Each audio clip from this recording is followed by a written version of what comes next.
Radio, Ireland's first and only sports radio station. All right, a very good morning to you. Welcome along to OTB AM, and we've got a very busy show for you this morning. Loads coming up. I'll tell you all about that in a couple of minutes' time. In the meantime, Eoin, the world is waking up to Jose Mourinho's world, and it turns out we only live in it. Have you come around anyway? I've started to soften a little bit. I started to listen to Miguel talking and reading his piece yesterday about how he's taken this time to say he's changed, he's learned, he's a more humble man. Well, let's not forget that we were on opposing sides of the fence here yesterday. I will kind of thank John Duggan for that. He kind of broadened my horizons yesterday morning, saying actually this might be a good thing. And when we came on air, obviously, I think we disagreed on whether or not this was a good decision, whether or not it was a bad decision. I don't think anybody's thinking this is an amazing decision, but I do think that there is reason to think that it's good, that it can be good. But have I kind of softened up to the idea of this as a real event that happened in this planet yesterday? No, I have not. No, I have not. It is absolutely ludicrous that Jose Mourinho is Tottenham Hotspur manager. And the speed in which it happened, like... It is dreamlike, the way it happened so quickly. You know, when you're like, when you go for a nap and you have kind of a long and windy dream and you're like, how the hell did that happen in the space of 15 minutes? That is exactly what happened with Jose Mourinho here. It was extraordinary. And I saw on Sky Sports News yesterday, they compared it to transfer deadline day in their offices. As in how big it was? Yeah, like the thing happening the night before and then working through the night. Jose Mourinho arriving at the training ground at like 1 a.m. because he wanted to sleep in the hotel so that people wouldn't see him. They said that it was kind of like a through the night sort of experience for them because they knew that something big was going to happen the next morning. I do wonder if not living in a hotel will make him a better manager. If not always getting the club sandwich in the Lowry on his own will make him a more human manager, a better person. Do we know if that's going to be the case? I presume he's going to live in his own house. In London, yeah. Yeah, but like it's at the opposite side of the city. But I presume... I mean, come on. He is Jose Mourinho. It's, you can get a driver. Yeah. How far is the house? Well, the fact that he had to stay in the hotel last night, but that's 2 nights ago. To be fair, it was so that he could get in under the cover of darkness and not be seen. So I presume that it's... He stayed at home, got up at 3, whatever. Like, that gives me pause for concern. Just a little pause. Why was he sitting in a hotel? Because he wanted to get a good run at the day. It's like having your dinner in the middle of the day. It's like... Do we know his rough address? What part of the city he lives in? Yes, it has been mentioned. I can't think of it off the top of my head at the moment. West London, says Joseph. Big old place, West London. About a quarter of the size of the whole of London. I think southwest London is what we're going for because it seemed that he had to do kind of a loop around the city to get there. But yeah, I think that's a good point. Not just pay the congestion tax. I hadn't considered that, the idea that being in a hotel just makes you a miserable human being. It's not an amazing existence. It would be, I'd imagine, a very lonely existence for anybody, let alone somebody who's so successful and so well known as him. There are certain days, I would say, when you're Jose Mourinho and you're like, no, I do not want to step outside my front door because every single person out there recognises me. The problem is your front door happens to just enclose you into a hotel room and it's cabin fever. But no one in London cares, right? Like, London's going about its business, going football, yeah, whatever. I mean, we've got loads of other things going on here. As opposed to Manchester, where he would have been absolutely swamped, you would imagine. I think London has a lot going for it and it has a lot going on, but it's still a football-mad city as well, and in many respects. And there are a lot of football-mad people living in the capital of the United Kingdom. A quick Google tells me that according to The Express, you pay your money, you take your choice, he bought a mansion in Belgravia for $6.5 million, but the 6-bedroom estate is now thought to be worth more than 25. So he's a property genius, our Jose. Turns out he is. When did he buy that, I wonder? Buying at the right time. Back in Chelsea, I don't know. Time to start selling. Like, he's getting 50 million quid a year from Tottenham Hotspur now, and he looked like just such a happy man yesterday. And I wonder, are those two things connected? It's 47 minutes. It's 10 miles in usual traffic. You can do an hour commute a day, happily. That seems fine. To live in your own gaff, which is a £25 million mansion, as opposed to a hotel. He's sitting on a £25 million mansion. I wonder, has he kind of like cooked up the asset enough where he's like, time to sell that on and put that into the bank account? I'm not sure. Anyway, you would think that would have to impact positively on the mood and the demeanour of Jose Mourinho. He could always get the train. It's only £1, it says here. Well, if he takes the train, we will all know that he takes the train. That is something that he will certainly tell us. and perhaps he can do his bit for climate change. Christian Gross took the train, didn't last at Spurs. He came in and waved. Was it Christian Gross? It was. He waved an underground ticket, and he got ridiculed for it because he was a foreigner. That's what the English press do. Jose, on the other hand, he's a winning foreigner, and so he's cool. He's acceptable. He's rich. Who is the manager that took Tube after their game before? Wasn't there a manager in recent years? I'm sure somebody at home will correct me on this or inform me on this. In England? I'm pretty sure there was, yeah. I'm not sure. Just as you can imagine, Instagram kind of livened up with fans taking selfies beside somebody. I think it was a manager. Yeah. So, look, that was the main thing that everybody was sifting through. It's taken the whole post-Ireland analysis off the papers, off the back pages. The draw is obviously Friday morning, so maybe it comes back a little bit. We are going to Slovakia. Everybody knows that now. We don't know where in Slovakia we're going because the Slovaks have yet to decide. They have a couple of different venues that they could make it, and they're having trouble filling their stadium. So, in fairness, they're going to do what they have to do to make it work and to try and beat us. Slovakia, of course, scene of the famous train. The train, the infamous train. The booze train. Actually, it's not infamous. It's famous. It's all positive for me. Those memories of Slovakia. Like you enter into those previous games with Slovakia. I don't know, thinking that they were a better force than they really were, and you kind of come away thinking kind of a little bit more relieved with the sort of standard with which we were up against. I sure hope that it's the same thing now. Can we go there and win is the question. Can we go there and get a draw after 90 minutes and after 120 minutes? And are we practicing penalties? We better be. I mean, you would be sending the team home with the words, "Practice penalties after training every day, lads. Don't care who it's against. Just if there's any Slovaks in your team, don't do it against them." Who are our 5 penalty takers? Well, I mean, who knows what team he's going to pick? Aaron Connolly, Troy Parrott. Are they your first 2 nailed on? You know, bang in form if they're playing at that stage. Fit. Does Glenn Whelan take a penalty? Like say, Glenn Whelan is one of the first people up there to take a penalty. James McLean take a penalty? No. James McLean might want to take a penalty. But David McGoldrick take a penalty? Yeah, absolutely. Shawnee Maguire might be on the pitch at the end of the 120 minutes? Penalty, yeah. Well, actually, Shawnee Maguire is not going to be on the pitch at the end of the 120 minutes, let's face it. If it's 0-0 and you've got that team that started the last day on the pitch, with the exception of perhaps Seamus Coleman, of course he's going to leave them on. He's not bringing on an attacker. The only reason he brought on Shawnee Maguire, Callum Robinson, is that they had to score a goal. Look, I mean, you know. Can Shane Duffy take a penalty is the question we have to be asking. John Egan can probably bury a penalty. John Egan can totally take a penalty. Yeah. Robbie Brady's one. Harahan's one. Right, will we tell you what's coming up when we get into the papers? We may as well, because there's actually some good stuff in the papers here this morning. So, Sports Page is coming your way. Mick Bohan was in the studio yesterday as part of the 20 by 20 campaign. He's the manager of the Dublin women's football team, and he's going to join us around about 8:05. Mike McCarthy is going to help us preview the weekend's Heineken Champions Cup action. That's coming your way at around about 8:20. If you want to get involved in the conversation this morning, as ever, just use the hashtag OTBAM. After that, we've got sports news. David Goldblatt, the football historian and author, has written a new book. It's on my desk here. It's called The Age of Football, the Global Game in the 21st Century. And it's a massive, massive, weighty tome. So if you've got a football fan in your life, I'm sure they're going to appreciate that for Christmas. We'll hear from him a little bit later on. And then The Magic of Skibbereen, it's another book. It's book season, all right. We're talking about this one. It is the story of the Skibbereen Rowing Club and just how amazing they are. Something in the Water. Kieran McCarthy's book. That's coming your way at around about 9:05. And then Eoin is angry this week. No Phil. Eoin is angry at around about 9:20. You're like, oh, am I? What am I angry about? I'm always angry. There's never a moment where I'm not furious about something. We haven't talked about this, but obviously your video from Mayo went viral.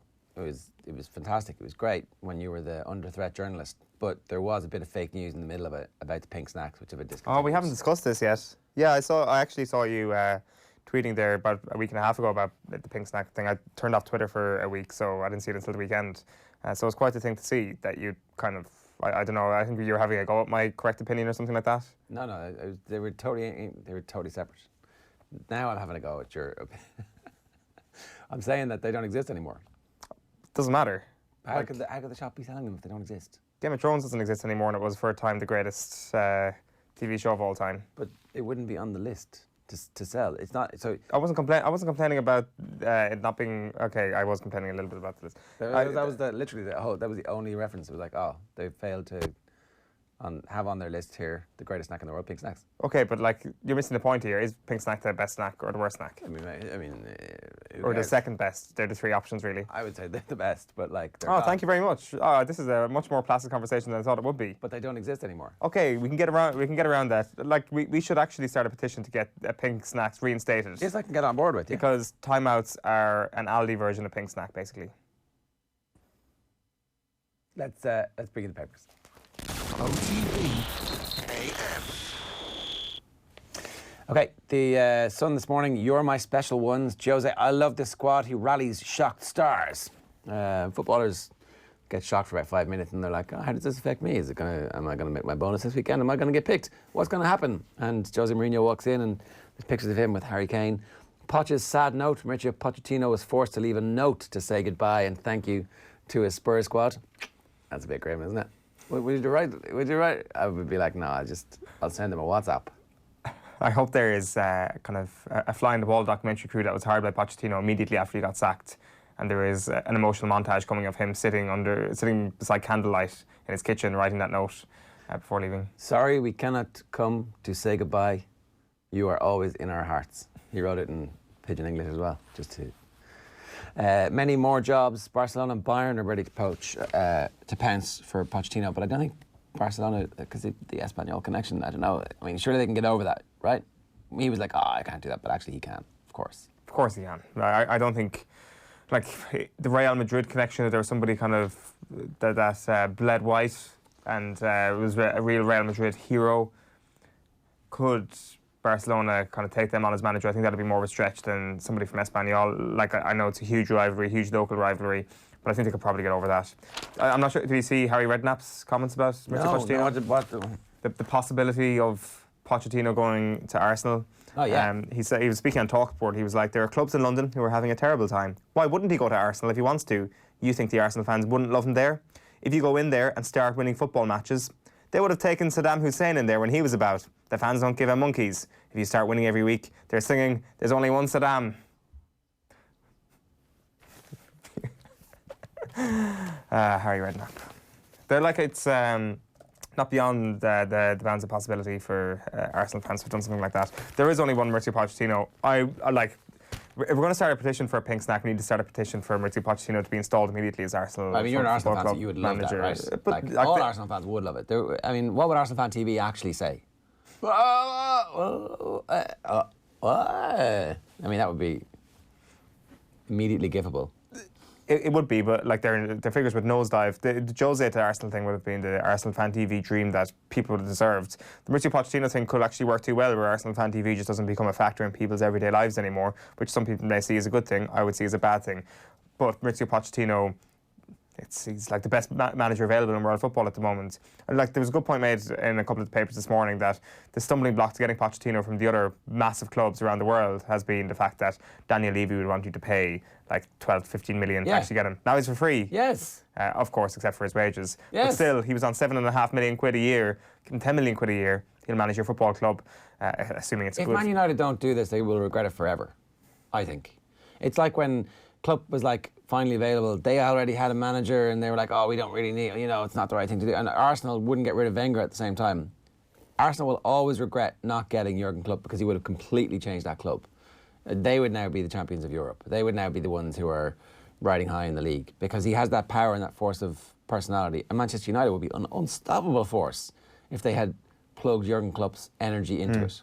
Instead, they've had patsy after patsy after patsy. Now, it's possible that eventually Ole Gunnar Solskjaer might be a good manager, but Mauricio Pochettino is right now a good manager, and that's exactly what that team needs. Ed Woodward should probably learn from Daniel Levy here in terms of, okay, now this has been nowhere near to the point where we can start saying this is a good decision, because it could end up being a disaster immediately.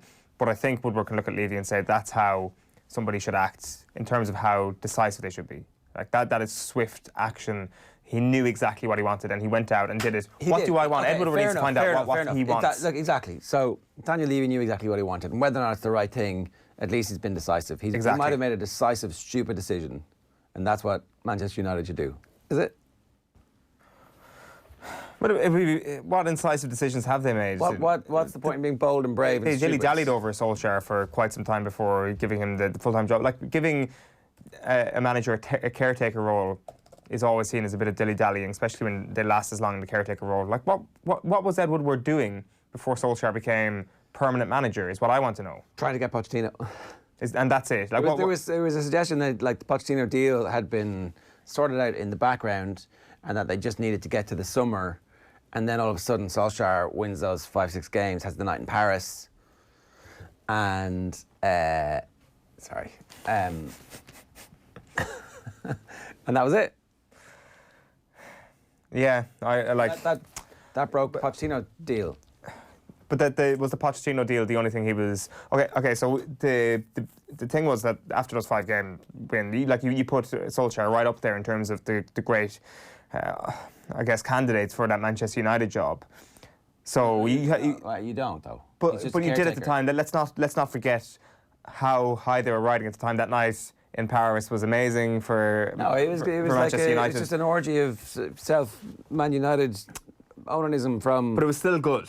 It was still good. It was a last-minute penalty they didn't deserve. In hindsight, at the time, yes. Okay, on the time. If you didn't have somebody in the BT studio and the post-match interview being done by Gary Neville that immediately everybody watches. So if you didn't have a Manchester United WhatsApp group on TV at the time of that match, you gotta give him that job. Ferdinand says, it was the second time we've seen two men have sex on TV in the immortal words of Dunphy. I'm sorry, but if somebody had stood back and said, let's wait and see what happens, they didn't need to give him the job. There are a lot of lucky things that happened to English clubs in the Champions League. Manchester United were not the only club who got a little bit lucky last year. I don't think that the fact that it was an undeserved penalty meant that Ed Woodward should have been scratching his head a little bit more. Maybe you're right that he should have actually taken a step back. My point is that before he went on this win streak, before he sacked Jose Mourinho, Ed Woodward should have had some sort of clarity of thought as to what I'm actually doing. Yes. Daniel Levy clearly signed Jose Mourinho before sacking Maurizio Pochettino. Absolutely. Ed Woodward should have been in touch with Tottenham Hotspur before sacking Jose Mourinho about Maurizio Pochettino's availability.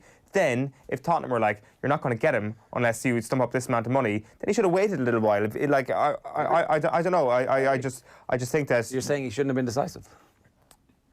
No, I think that he should have had... What it screams to me is that he didn't have a backup plan. Maybe Pochettino was his one idea, and that had to happen, or else it was a caretaker manager until the summer. And a caretaker manager until the summer is just a tricky thing, because he either makes the club worse or he makes the club better, and then there's pressure on you to make him a permanent manager. That pressure was something that Woodward succumbed to, because clearly he'd been taking huge abuse all throughout the season, and finally he'd stumbled upon this brilliant thing. What a great risk. A club legend he brought back to Manchester, and now he's qualified you for the next round of the Champions League against one of the richest clubs in the world. Fantastic. Woodward got carried away, appointed Solskjaer. Yes.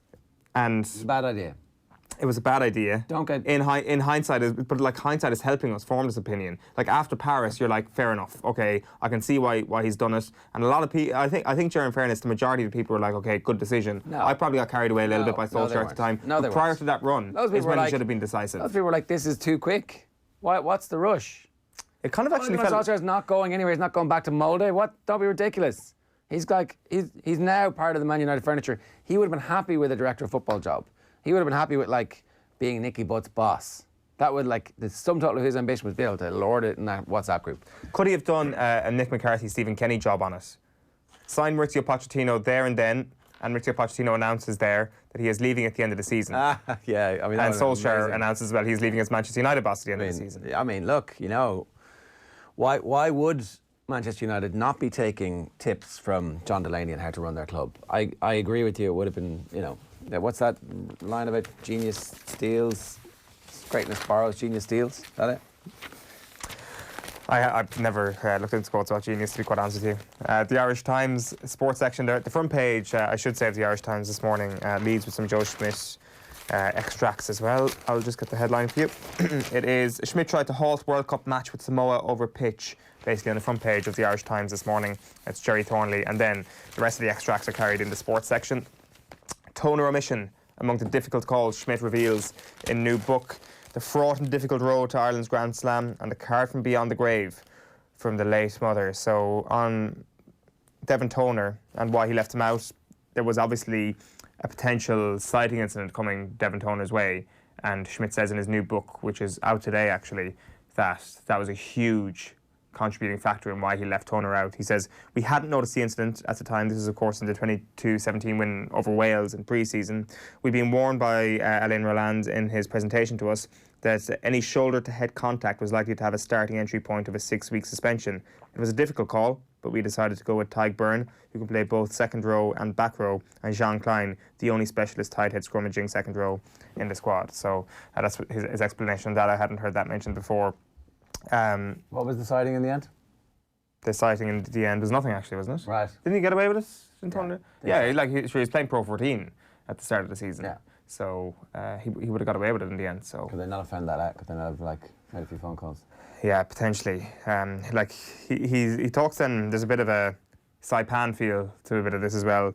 He says they stayed at the training pitch at their first session in Japan, which contributed to Rob Kearney straining his calf and Robbie Henshaw damaging his hamstring, to the pitch for the Samoan game, which he sought to have referee Nick Berry prematurely end his game. I hadn't heard this, that there was a pitch, it was said of the pitch that they're blaming for those injuries for Kearney and Henshaw, and them being out of the picture for the early part of the World Cup, and obviously coming in perhaps a little bit rusty for the business end of Ireland's World Cup this year.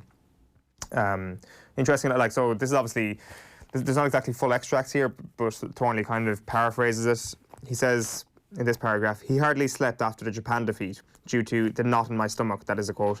Even so, Schmidt's review is disappointingly slight, beyond admitting that Ireland had lacked the same tempo and energy as Japan in the second half. Several questions remain unanswered. Could Ireland have played Johnny Sexton? Should Schmidt have referenced referee Angus Gardner 2 days before the game? So Jerry's obviously read the book and feels that there isn't enough of illumination on why Ireland actually failed to meet their own expectations in that Japan game. And Schmidt does admit that he was disappointed with himself for mentioning the feedback from World Rugby. So it goes on, he says that they didn't prioritise this year's Six Nations, which he felt was a mistake. He felt that their level of performance slipped as they started to look too far ahead. And he says that there's a danger of becoming too focused on delivering one-off performances at the end of 4-year cycles. So that seems to be the thrust of his thoughts on the Rugby World Cup. There's a couple of nice bits in here as well. Obviously, his mother passed away before the World Cup started, so the first six chapters of the book were written as a joint collaboration with Schmidt and his mother. So even after she passed away, he was handed a card the day before the quarter-final. So he says, on Saturday, October 19th, the day before the quarter-final, Schmidt recalls his son Tim arriving at the team hotel with his mate Robbie to pick up his ticket. He had a card for me from my mom, which was a message she wrote when she realised she wasn't going to live long enough to see the World Cup. I walked away from him to read the card because I knew I was going to well up. She wrote that she was so proud of what you've achieved, but even more proud of what you've become. I had to take a few minutes, then wander back to the two lads, and we passed a bit of time before I was due to meet the coaches to discuss the last few messages, which is kind of a nice moment. And then the last part of the extracts then carried this morning is about the Grand Slam year. And of course, Grand Slam year was kind of tinted with the context of the trial in Belfast, obviously. So he says that Rory Best not only wanted to stand down from the captaincy around this, but even considered retiring altogether as well. So this is regarding Ian Henderson and Rory Best obviously showing up at court during, was that before the first game in the Six Nations, before the second game in the Six Nations, whatever. Anyway, he says none of the management were aware that 2 players were going to attend, and the outrage that followed was difficult for everyone in the group. It was uncomfortable for all of us, Schmidt adds, but it particularly magnified the stress that Rory was under, and he considered relinquishing the captaincy. That much had already become known, but Schmidt also reveals he even thought about walking away from the game completely. Such was the fallout for his family and those around him. And then really there's just a couple of other things around the Grand Slam. Not happy with Matt Williams, says punditry sometimes seems to be more art than science. Says Simon Easterby had 3 pages of line-out notes on the Grand Slam decider against England. They all flew away in the wind towards the English coaching ticket, and he managed to retrieve 2 of them, and one was lost in the wind forever, and who knows where it may have ended up. And then there was this is the last point that I picked up, kind of a small thing. He says, the day before the game at Twickenham when they won the Grand Slam, he was informed the day before that the RFU had bizarrely extended the in-goal area. So they also were told that given the Baltic conditions on match day, the pitch lines would be painted blue in case of further snow. En route to the ground, they were then informed that there would be white dashes on those blue lines, as the referee Angus Gardner was blue/green colourblind. Oh, great. There you go. Hang on. I guess Gardner's blue/green colourblind. Never heard of anything like that. And what happens? Oh, he's obviously Scottish, so he can't referee Ireland-Scotland. What if he's in Ireland-Italy? Or France. I mean, a good point. We should just always wear our white jerseys. Sorry, I missed this. I did the Sun, right? There was a couple of other ones I want to do. Maury Poppins. Do you get it? Do you get it? Maury Poppins? Because he's Mourinho, and it's Mary Poppins is what they're going for, and it's a spoonful of sugar. He's going to be nice. He's going to be nice Jose as opposed to bollocks Jose, which everybody is a bit more used to. There's a good headline here from The Sun, which we didn't know about. Amazon Prime. Amma not happy. Pochettino Spurs exit sparked after Amazon Prime installed 80 grand cameras for documentary in his office.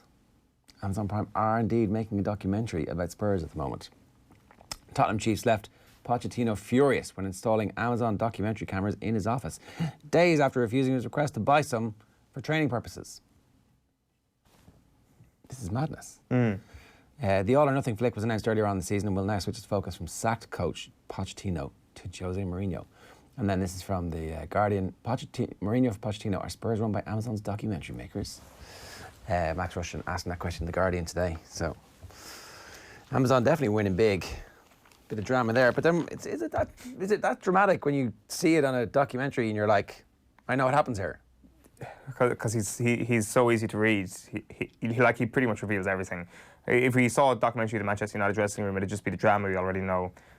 But kind of actually the players' faces as Jose is kind of slating them. So I don't know. I would still 100% watch it. I would queue up around the block to watch that if it came to a cinema near me. But thankfully it's going to be online. The brand new Tottenham documentary. Would you, yeah? Just to see that? 100%. But like, you know what happens? He gets sacked. Mourinho comes in. How do they make that dramatic? It's all about the journey, not about the destination. I mean, okay, all right. That's a bit new age bollocks, but anyway, go on. Mourinho tells Levy Kane cannot leave Tottenham. So Mourinho's already laying down the law. I mean, I'm sure Daniel Levy doesn't want him to leave either. But there's rumours already of some weird swap with Real Madrid that, like, frankly, maybe, look, I don't know, maybe cashing in on Harry Kane is exactly the type of thing that Spurs should do if they want to hit the refresh button. And then the other story on the back page of the Independent this morning, Oireachtas committee seeking urgent response to queries on FAI. We had the story last night on offtheball.com as well. The Oireachtas Joint Committee for Tourism, Transport and Sport has once again written to the Sport Ireland Chief Executive, John Tracy, to the Minister for Sport, Shane Ross, and to the FAI saying, here, listen, what the hell is the story with your various inquiries, lads? Get the finger out. We've been patiently waiting for you to come back now before Christmas and answer the questions that we have. So they're not going away. It's all still a bit of a mess at the FAI because their interim Director General, or whatever title Noel Mooney has, finishes up next week or this week, and they have an new interim CEO ready to go, who is the CEO or former CEO of Athletics Ireland. His name's John Foley, according to Dan in the papers today. This has been rumoured, but I think that's the first time I've seen it in print. And he's going to take over on an interim basis because he can't be appointed full-time because obviously there's no board, because they haven't appointed the 4 independent executive directors to the board. They can't appoint the 4 independent executive directors to the board until they've got all these reports in, and the reports aren't coming anytime soon, it appears. So we're in this mad impasse that, like, when you think back to it, the first time a Delaney story broke was the night of the Gibraltar game away, which was the first game in the qualifying campaign. The qualifying campaign is over and this whole situation is not resolved. So the FAI board not doing what they're supposed to be doing in anything like the pace they're supposed to be doing it. That story is on the back page of the Herald this morning as well. A call for response on FAI. A boost for Troy is their lead, though. Mourinho vows to give youth a chance as Spurs' reign begins. It is his first interview, an in-house interview. He says a thing he's supposed to say, which is that the academy is good, other clubs run their academies in a bad way, or so he was suggesting. Whether or not it's a boost for Troy Parrott, I think that very much remains to be seen. Pressure was on Jim to stay. That's Mick Bohan saying Cluxton would have gone too. He says the same thing as well when I was in conversation with him. He is coming up after 8 o'clock this morning. It's just gone 8 o'clock, I should say. On that Sun headline, the Maury Poppins, that was basically a mechanism to get in a spoonful of sugar, wasn't it? This is like, everybody's trying to stir the pot. Is this like the Alan Sugar era all over again in terms of a disastrous, because of course the Arsenal fans used to famously saying a spoonful of sugar helps the Spurs go down when they were kind of teetering very close to the brink. I didn't realise that, sorry, yeah. I don't know, maybe it is. So there's history to that. I just thought it was tabloid headline writers. Anyway, the Star, the back page, no Harry, no Jose. Jose Mourinho only agreed to become the new Spurs boss after Daniel Levy promised Harry Kane would not be sold until June 2021 at the earliest. The clock is ticking.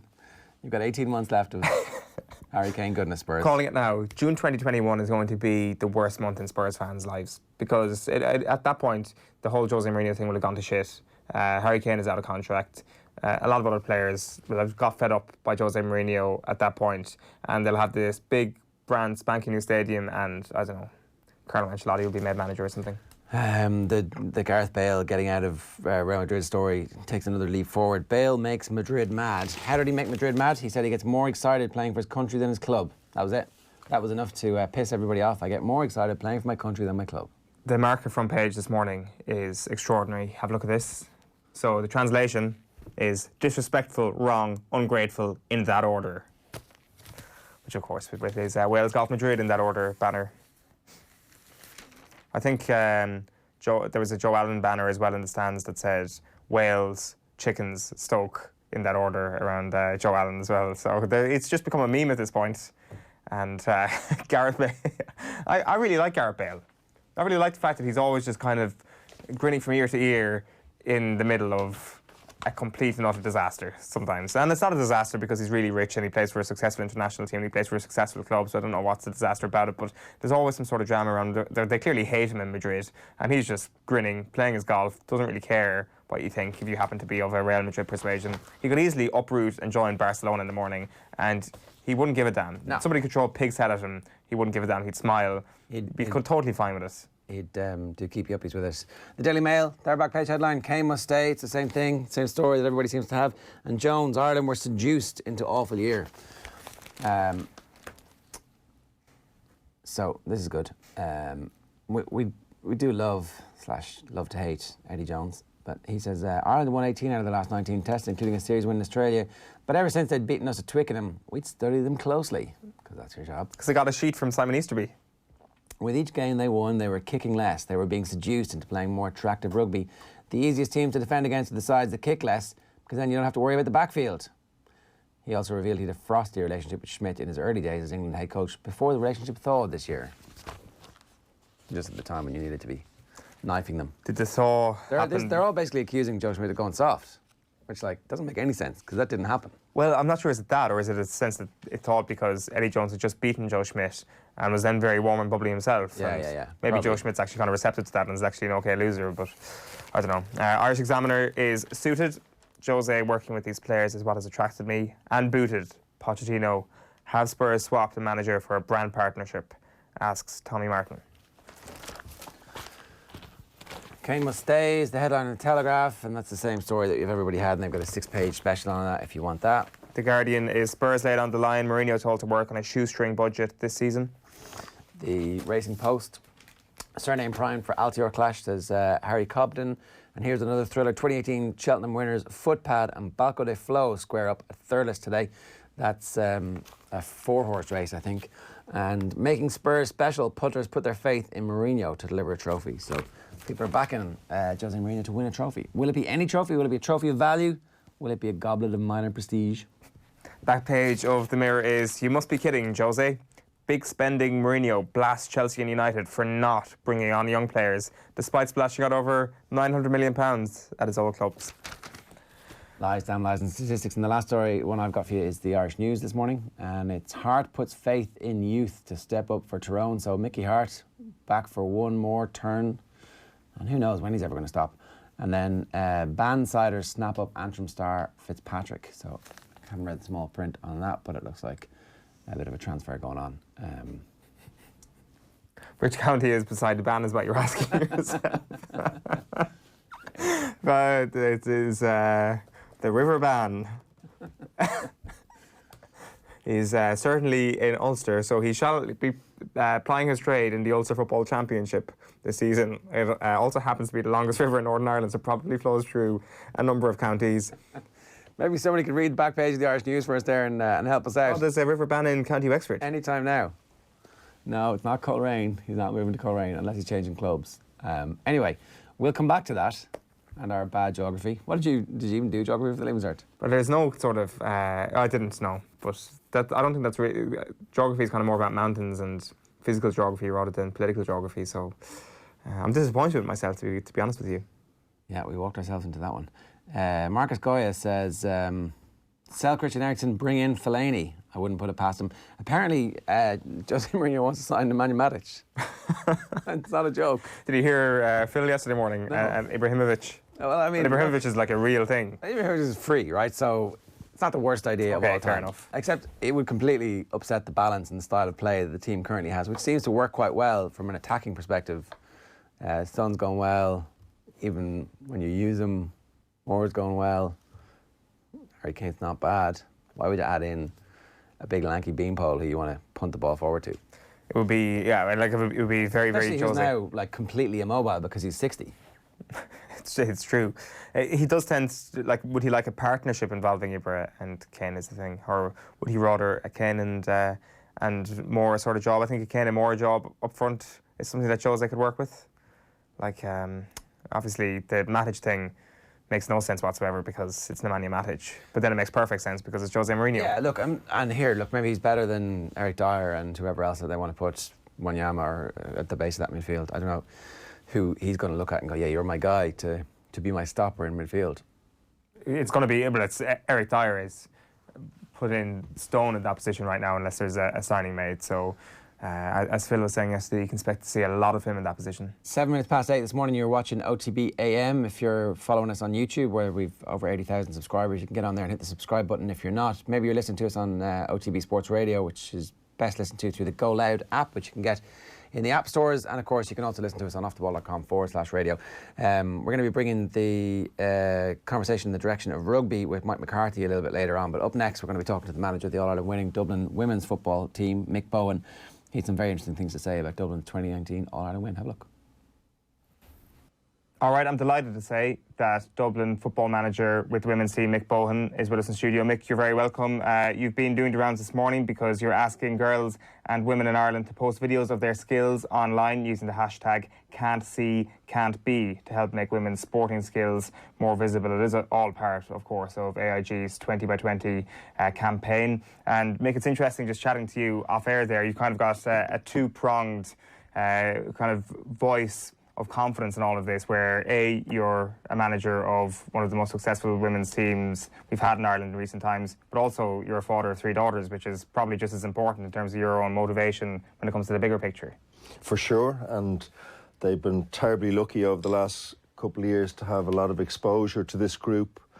So for them, particularly the younger two, who it is part of the norm for them now that they go to a training session, that, you know, girls are playing at a high level, that they train hard, that they visit Croke Park, and, you know, that's all part of the norm. And I suppose we see ourselves very fortuitous as that's the way they're growing up, because that hasn't always been the case. You bring them along to training sometimes? I do, and not always now, because obviously there's times where you just wouldn't manage it, but the certain sessions they've arrived at, like a couple of times we've visited Magazine Hill in the Phoenix Park, and I brought them in because they're big fans of feeding the deers at Christmas time and that, but they've visited those sessions, and so they've seen the girls do hard work, they've seen them do their skills, they've seen them prior to matches and post matches. The bottom line is that they're growing up with a skill set themselves. That's what girls do. They pack their bags, they go to train, they play for Dublin or not, but they play sport at a level just like their male counterparts, and I see that as a really healthy situation. What are you seeing as a father in terms of the best sports for a child to be involved in at the moment? Of course, the scene in Dublin GAA is unbelievably vibrant at the moment. Anybody who drives around on a Saturday morning can see that with just pure volume, and obviously the turnover in terms of great success from that as well. Are they playing other sports? Are you experiencing what other sporting bodies are doing? Yeah, I'd be a big fan of the kids trying as many sports as they possibly can. I certainly know in our case that the girls are doing gymnastics and swimming as well as Gaelic games, and hopefully as they start to get older they'll be involved in basketball and athletics. I'd be a big fan of those sports for different reasons. I think the net for opportunities for young girls to play is widening. The numbers, however, are not, and there lies the situation of can't see, can't be, that the more opportunities they have to witness role models involved in female games, the better the opportunity for them to go on and try and strive to be that whatever player, whether it's a Lindsay Peat or a Sinead Ahern, whoever it's going to be. So I think that facet is a really important part moving forward. How big a realisation is there within your Dublin camp about this, about the role that they play, about being part of a sport that is booming in Ireland, getting huge numbers, 56,000 people in attendance at this year's All-Ireland final? Yeah, amazingly enough, and obviously we came into the party halfway through because this group had played in 3 All-Ireland finals prior to us getting involved with them. But the reality being that the game has changed. It's changed the way how people perceive it. Obviously, the numbers have increased for that day of the year. I think it's way more important that we focus on bigger attendances throughout the year. And the exposure of those games, those double headers with the lads, I think are crucial for the success of the game. How do we target those, and how do we increase the exposure of those? Is it ensuring that they're on television? Is it just greater marketing around them? Because it has been something that people have pointed out, that there's a small bit of a disconnect between All-Ireland Final Day and the rest of the women's year. There's a huge disconnect between All-Ireland Final Day and the rest of the year. And I would have said that last year one of the biggest successes in the Gaelic Games calendar was the All-Ireland semi-final being played in Croke Park. And not only it been played in Croke Park, but the crowds that came out to watch it. So I think they're huge parts of it, because it's not good enough just for one day in the year that we go and support. And this leads to the question that you asked as regards, I suppose, that onus on the girls to perform on that one day. And that's what our group felt. I didn't realise it until post this All-Ireland, but one of the biggest disappointments they've had was the performance of this All-Ireland final. And while... Really? So because of the fact that it was a poor spectacle? Because they know that they don't get those same numbers of opportunities to promote the game. Right. And it's only dawned on me, post All-Ireland, that's why they're so disappointed. Because, and luckily this year, we had 2 outings that, we played Cork in the All-Ireland semi-final in Croke Park, and it got, obviously, a lot of exposure. But normally, they get one opportunity to show off what they've worked on for 10 or 11 months. And without anybody really saying it to them, because in the last couple of years, we haven't necessarily gone after winning in All-Ireland. We've gone after trying to play the game at a level, the highest level that we possibly can play it at.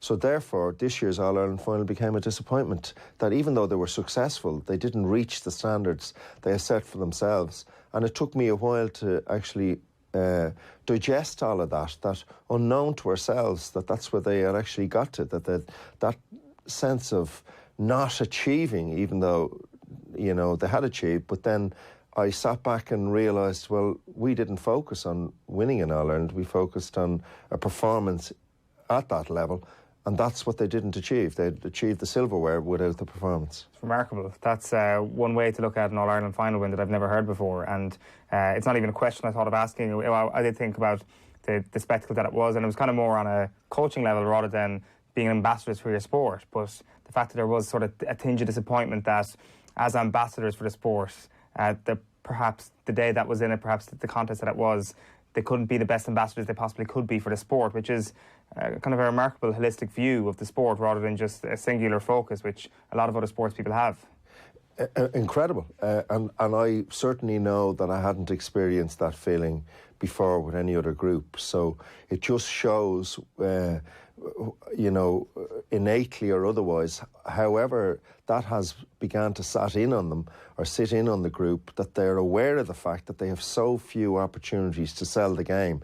Therefore, when they didn't achieve what they had set out to achieve from the point of view of levels of consistency in how they play it, even though there was games away from the cameras that they had achieved it, they didn't when most eyes were on them. Yeah, I want to talk about Dublin, and when you talk about a booming sport, certainly Gaelic football at the moment, both men's and women's, obviously an incredible year again, and huge congratulations. It's your second stint as Dublin manager, brought into an All-Ireland final in 2003.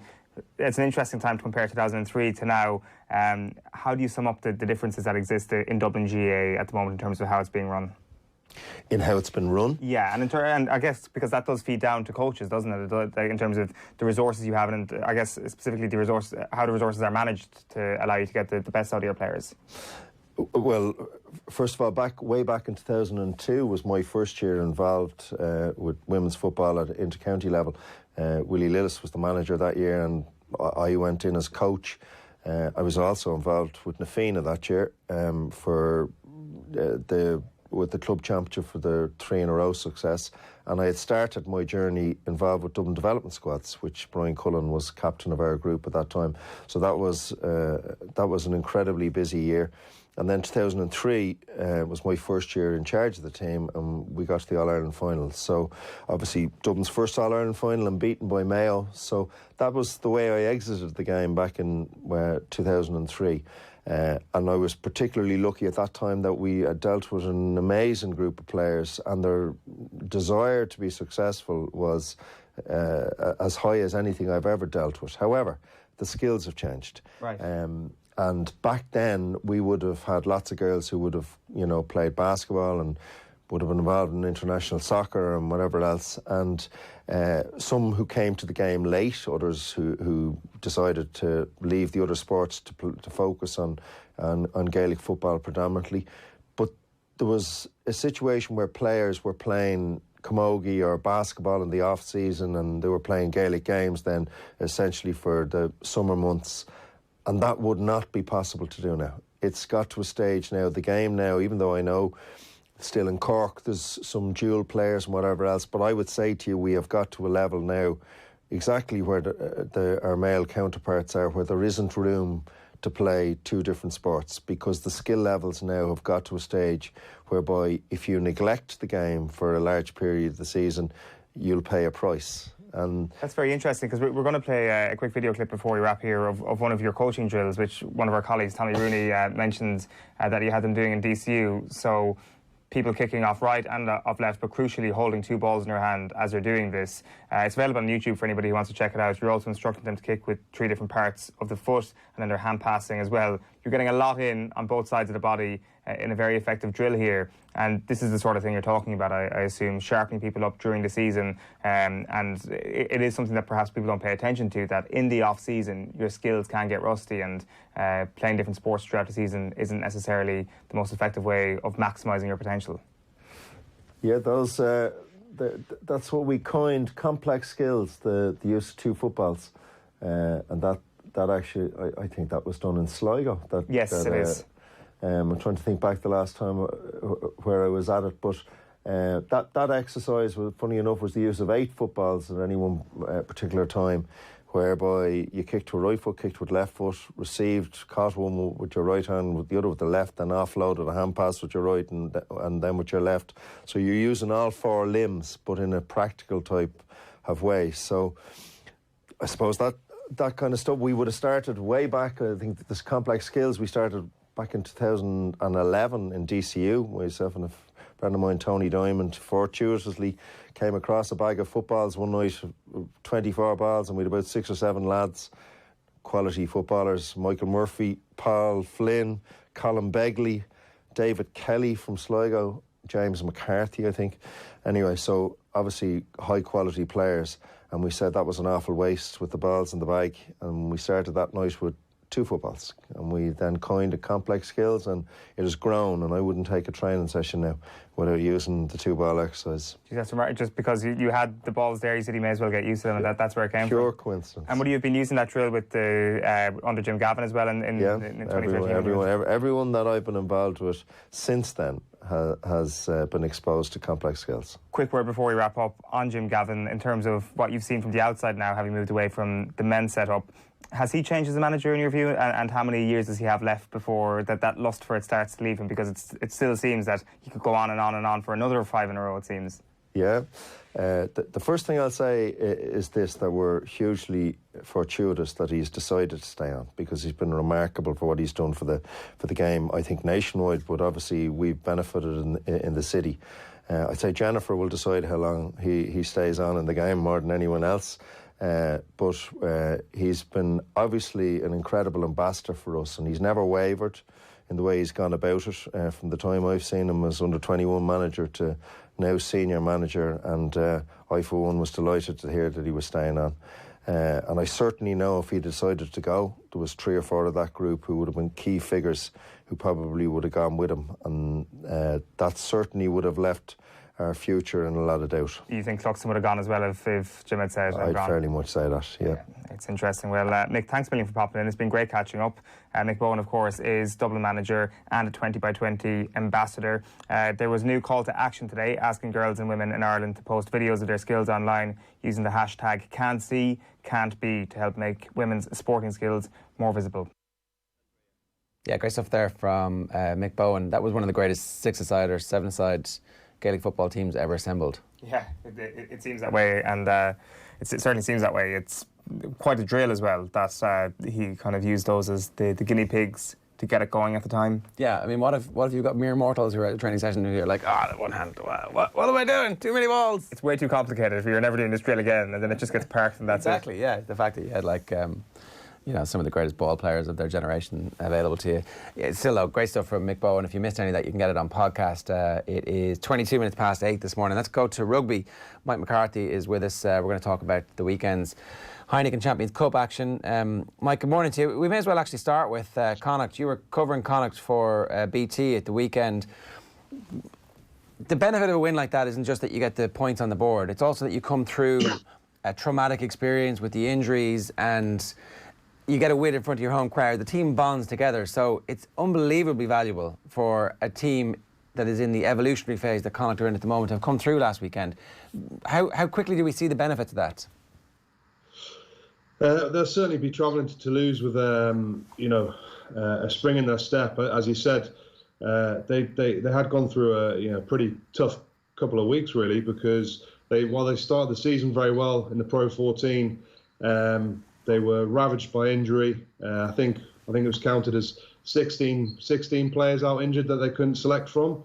Adding to that, they got absolutely physically dominated by Connacht the week before at the sports ground, every aspect of the game. But most worryingly, with the French team in Montpellier coming to the sports ground, they got dominated up front. The scrum, the maul defence, they really struggled with. And the signs going forward to play a team like Montpellier, you look at the size of that team, a team that had 7 internationals starting, 6 of those in the forward pack, the Duplessis brothers to come off the bench, and all the chat all week was, and I must admit, I got it wrong myself, was how big, how strong and how physical this Montpellier team come to the sports ground were against the injury-ravaged Connacht.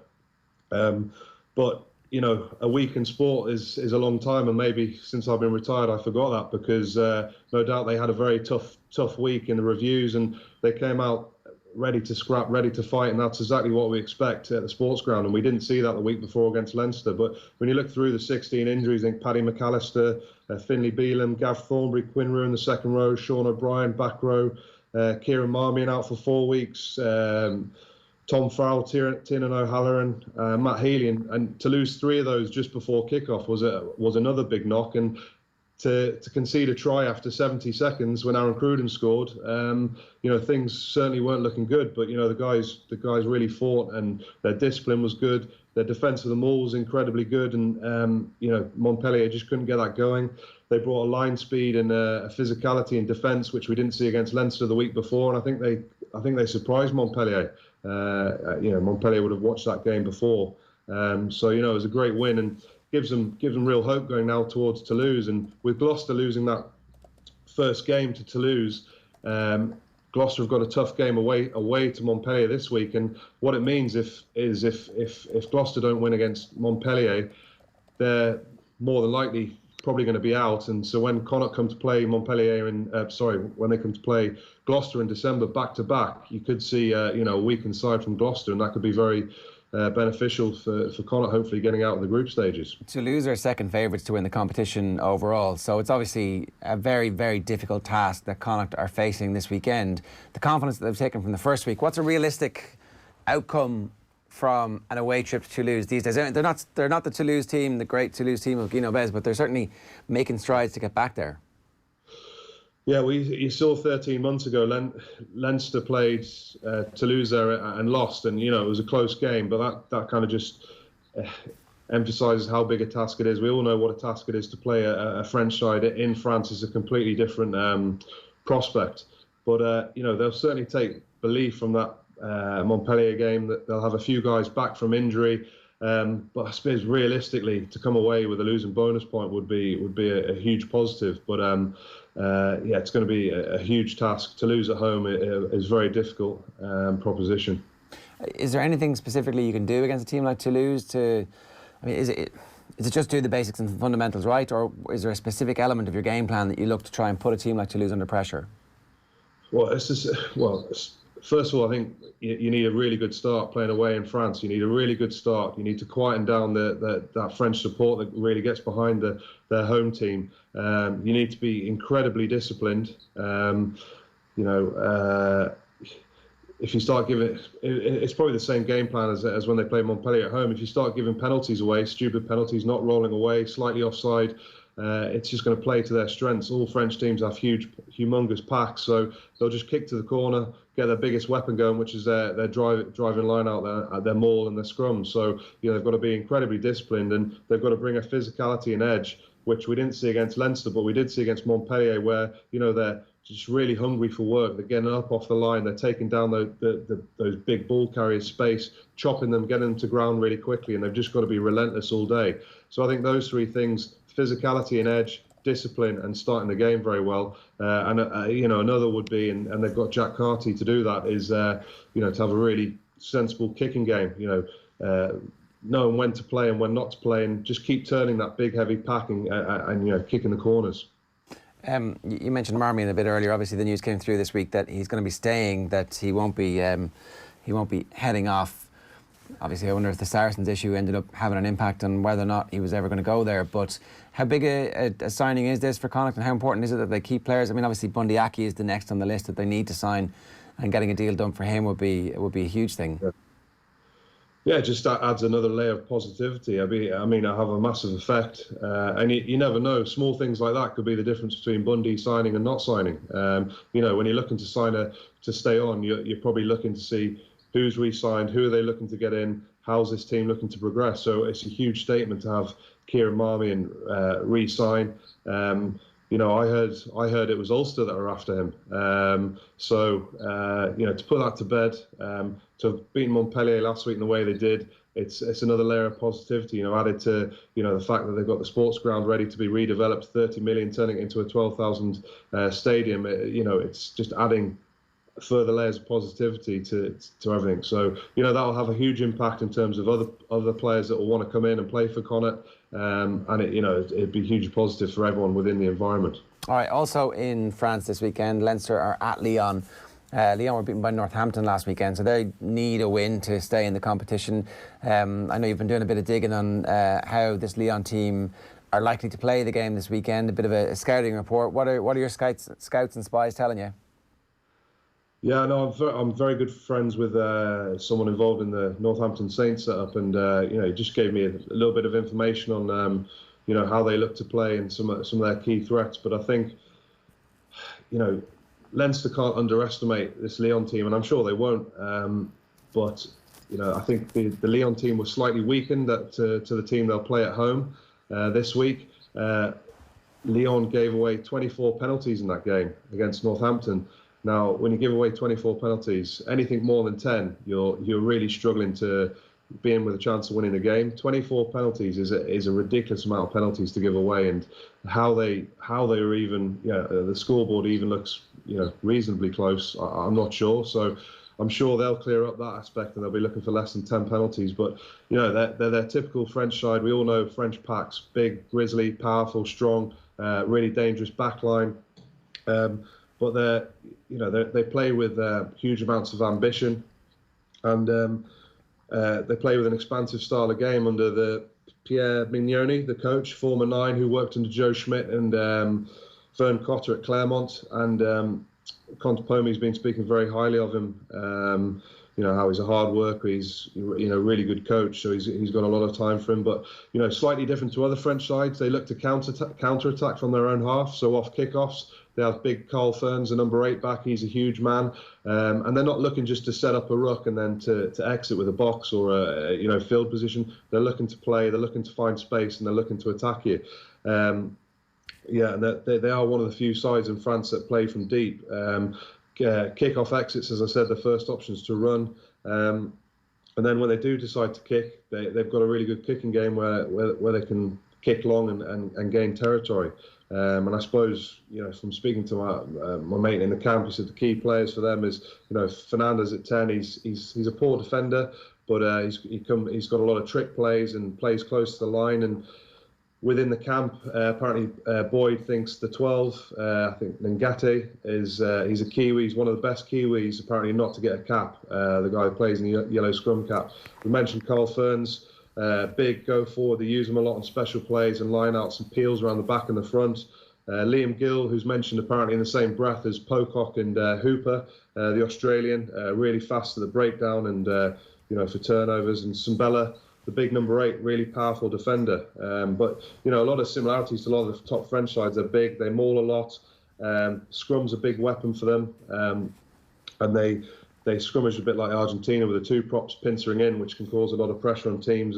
But in general, they've got really good shape. They look to find space, and they've got some really dangerous Fijian wingers out there. We all know of Tui Sova. Is this something I wonder over the next 2, 3, 4 years that is going to be a trend that the French teams are just going to get better and better and better? Because it's been a theme for us about peaking at the right time, but for the French it's peaking for 2023 specifically, and we all know how close they came to a World Cup semi-final on the World Cup that they weren't supposed to be taking that seriously. Yeah, sorry, for France? Yeah, and kind of how that will filter down to the clubs. Yeah, well, I think first of all, having Sean Edwards there is massive. It'll be interesting to see whether he can change that culture, that environment, because people with a lot of experience and great players and great coaches have gone there before. You think on the outset they'll make a huge difference, but we all know the French culture is that they don't really like change. They don't really adapt to change. They think the system that they use and have is working. So there's no better man to go in and stamp his foot down than Sean Edwards and try and make those changes, get them fitter, get that mindset, that hunger to get up off their feet and be relentless all day. So whether Sean can do that, only time will tell. But it's a great addition to have him. But the other thing as well is it's getting harder and harder each season for foreign players to go in. To get into French clubs and play there. So that's only a good thing in terms of the number of French players they're bringing through the systems and that are going to be playing for the top 14 sides. The other game this weekend is another France game. It's Munster against Racing. As somebody who obviously has gone back to former clubs at various stages in your career, how important is it, or does it matter at all, that Racing have a bunch of ex-Munster players? And it's obviously not the first time they've been back to Thomond either, but does it matter in games like this? Does it give you a little bit of extra insight, or does it care? Does anybody care? Well, it'd certainly give you a lot more insight. Simon Zeba and Donica Ryan, they'll be absolutely buzzing about going back to Thomond Park. And I know Donica's played Racing twice, but he's not been back to Limerick since he's been at Racing. So they'll be hugely excited. And when you go back to an old former club, there's something mentally and physically, you just kind of lift your game a bit more, and you want to show what a big loss you were to that club. But Donica Ryan's a clever player. He runs a line out. He'll have great insight into how Klein and Holland and the likes work in the line out, what they're looking to do in defence, what they're looking to do in attack, and he'll no doubt come up with a plan. And having that knowledge and insight of what they're looking to do, it could be a plan that's hugely disruptive to Munster. But they'll just be hugely excited to go back there. A good win for Racing against Sarries, but we know Sarries were depleted with a lot of players. Racing not going particularly well in the French league, and Munster played against an Ospreys team who have been very poor this season, but Ospreys certainly lifted their game against Munster, and great to see Munster get the bonus point in that 85th minute. Showing that grit, fight, determination that we all know with Munster. Ulster have Claremont this weekend as well. Just briefly, a very, very tough task. But if they were to manage to win this, then they're in a great situation in a very tough pool. Yeah, I mean, to get an away win and then a home win, they're definitely on the front foot. Going forward, the further forward you go, the worry for me is not having Joey Carberry, who came back from the World Cup. He's really frustrated that ankle injury he had. Probably came back too soon. Probably wanted to come back too soon. To play in a World Cup. So he seems to be out for a long time. So the bigger the games, and the more important the games get, he's a massive loss. So I'm not sure the time frame, but I don't think it's any time soon he's going to be back. So he's a huge loss. But great to see the other provinces doing so well. We've mentioned Connacht with Leinster's. It's difficult bringing in players from a World Cup, as I saw in 2015 when we really struggled in a pool game. We got beaten at home at the RDS against Wasps, and I think it was like 19 or 20 players we brought back in, and it is very difficult getting everyone on the same page. Players being able to adapt to a new set of calls, that cohesion, that togetherness. It takes 3, 4, 5 weeks to get that. So they had a bonus point win against Treviso. Obviously, Gary Ringrose getting the hat trick, but they'll be looking to certainly improve. And we mentioned 13 months ago going down to Toulouse. I'm sure they've learned a lot of lessons from that game where maybe they got caught a little bit with the intensity of first week of European rugby playing away in France. I wonder as well for these Leinster players, Mike, is it kind of an added difficulty getting back in with Leinster? Like just the kind of difference between being involved in a Joe Schmidt setup and then being involved in a Leo Cullen, Stuart Lancaster setup. They are kind of two different worlds, it seems. Maybe I'm just judging them on style of play and what their kind of philosophies are, but perhaps it hammers it home a little bit more. Yeah, and that's been spoken about, by Dricko and Easton Asiwa. They are two very different coaches, but brilliant in their own right. There's no time for a World Cup hangover for guys coming back in. This Leinster team's winning. They're playing incredibly well. They've won all their games in the Pro 14.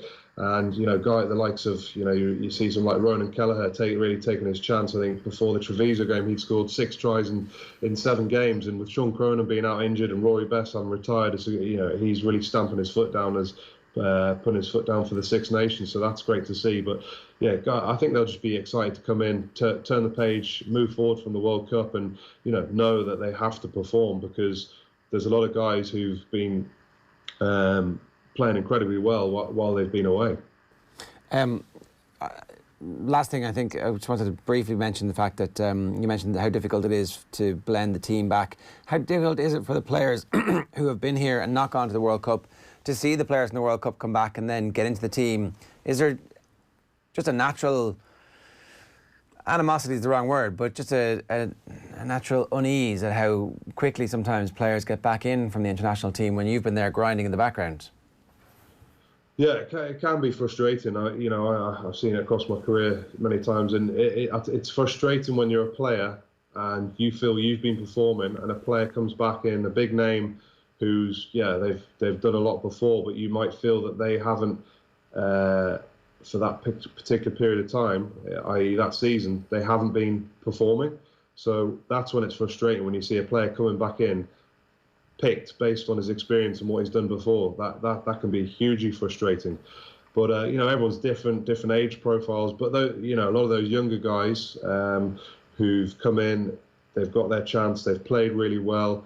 I suppose they'll have to be looking at it. It's out of their control. It's the coach's decision. But for the likes of Ronan Kelleher, as we mentioned, he couldn't have done any more. So I'm sure he'll be playing. But if he's not, he'll be saying he can't do any more. He's now a lot further forward than he was than when the season started. He's fit. He's played really well, and that's all you can really do. Yeah. But I think Stuart Lancaster spoke before the guys come back from the World Cup that they can't come back with a hangover, because if they're not playing well, there's guys there that are who will start ahead of them. All right, Mike, we'll let you go. Thanks a million, man. Cheers, guys. Thanks very much. And just a reminder, we've got 2 live games for you here on Off the Ball over the course of the weekend. Toulouse against Connacht at 1 o'clock. It is Nathan and Johnny Murphy, the 2 Murphys. And Munster against Racing is a 5:15 kickoff. Neil Tracy, Keith Wood and Liam Toland are on commentary duty for that one. So an entirely unbiased trio of Munster men commentating on Munster against Racing for you there. Now, last night, Connacht's head coach Andy Friend was on talking about the province's determination to seek out players who aren't appreciated elsewhere. He was pretty frank about it. Have a look. I actually reckon that's one of the key ingredients. We're looking for the blokes who are sitting third, fourth, and they say, I don't want to be third and fourth. I want to be playing 1 or 2, and so they're prepared to uproot and move and to get out of there and to move somewhere else. And Connacht tends to be a place that they've come. There's also players sitting there who are 5th and 6th in another province, and they're quite comfortable being there. Sweet, you can stay there, mate, because you ain't going to get anywhere. I tell you now, you're not going to. Because if you've got that attitude, you ain't going to get anywhere. So for us, we're looking for that player who's sitting third, maybe fourth, ideally third, and says, actually, I don't want to be third. I want to chance my arm here. And we've got, that you look at it, you've got the Gav Thornberrys, the Quinn Rue came down. More recently, kind of fits Paul Boyles, Tom Farrell's, Dave. We have a chunk of those players who that's been their starts. Pete Robb, Tom Daly just come in. And when they get their chance, it means something to them. And you see the way they play. They give you everything they've got. And it's just really impressive to be a part of that. Yeah, a very impressive character. Andy Friend talks very well about the game. We met him in Galway when we were over doing the show in the Galmont, and you wish him all the best. It's basically a Moneyball theory where you spot something that other people don't fully appreciate and you give people their chance and they rally around that. So, it's obviously slightly different than Moneyball is entirely based on statistics, but you know what I mean. Well, there's lots of talent at the provinces and the underage provinces, and if you're coming through at Leinster, like someone like Tom Daly, who you mentioned there, who's a brilliant underage player, 7s as well. I think he captained the Ireland under-20s. He's not getting into that Leinster centres. There's too many of them. There are too many he's not deposing Gary Ringrose, Rory Loughlin, Robbie Henshaw, Joe Tamani. So you just have to realise that unless he gets 4 injuries, he's not getting a game. Yeah. So he's still a good player. He's just not quite at Lions level like the 4 in front of him. Yeah, really and who's the next Tyg Byrne who's sitting on the bench in Leinster?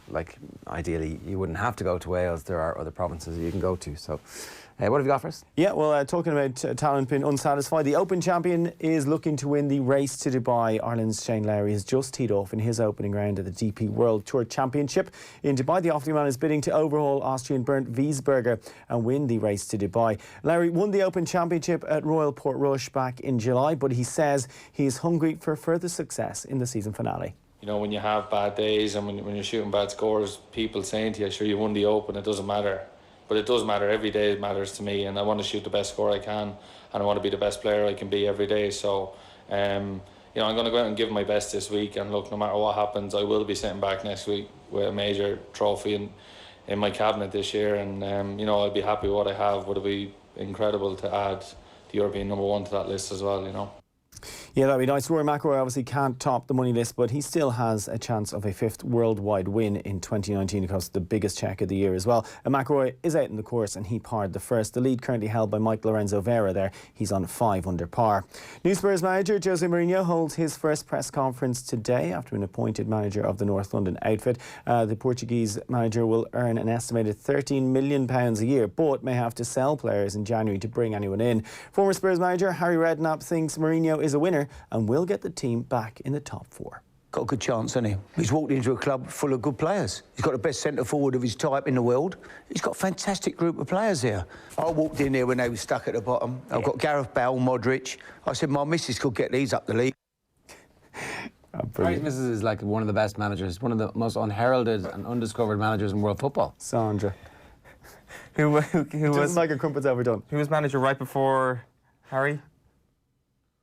Who was manager that finished? Which time?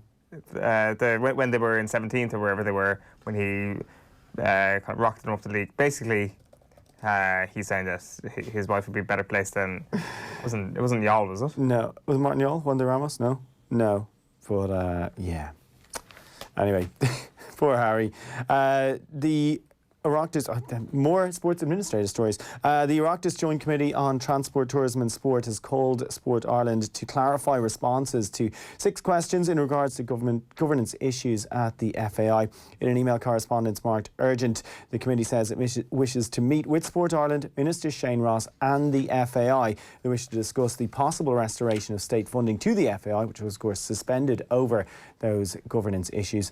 Among 6 questions put to the stakeholders, the committee is also looking for clarification over the exit package of former CEO John Delaney.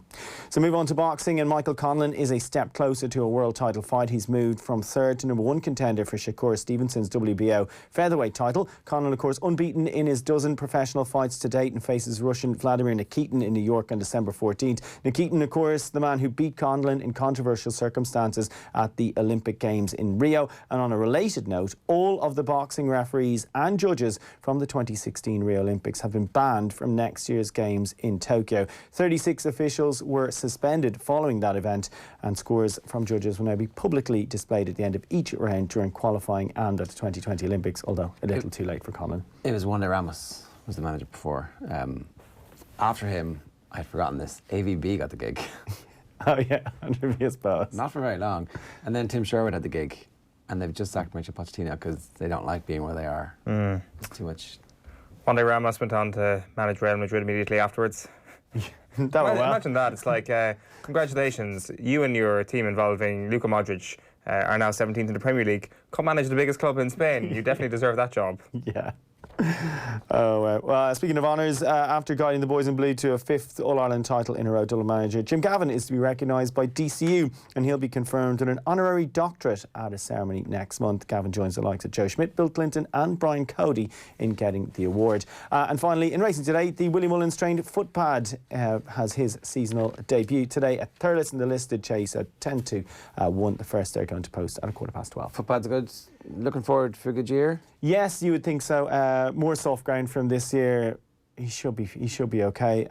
With the talent on display at Willie Mullins, he's got the likes of Duvan and Footpad, so he's probably going to have to split them up. You'd imagine Duvan, by the sounds of things, going back to 2 miles on the back of his performance last week, and you think then Footpad could be one for 2.5 miles and possibly step up to 3, maybe a tilt at the King George, perhaps later on. Okay, so we'll know soon enough about that. We'll know today, yeah. He was disappointing last year. He got King George Stevens Day, right? Yes, yeah. So, I mean, if he came into that, there's talk of, there's a huge race at the weekend. Suriname and Altior are going in a 2-5 Captain Christie chase at Ascot, and that's Altior's first step up over 2.5 miles, taking on Suriname, is the highest rated horse in the UK. So that's a huge clash.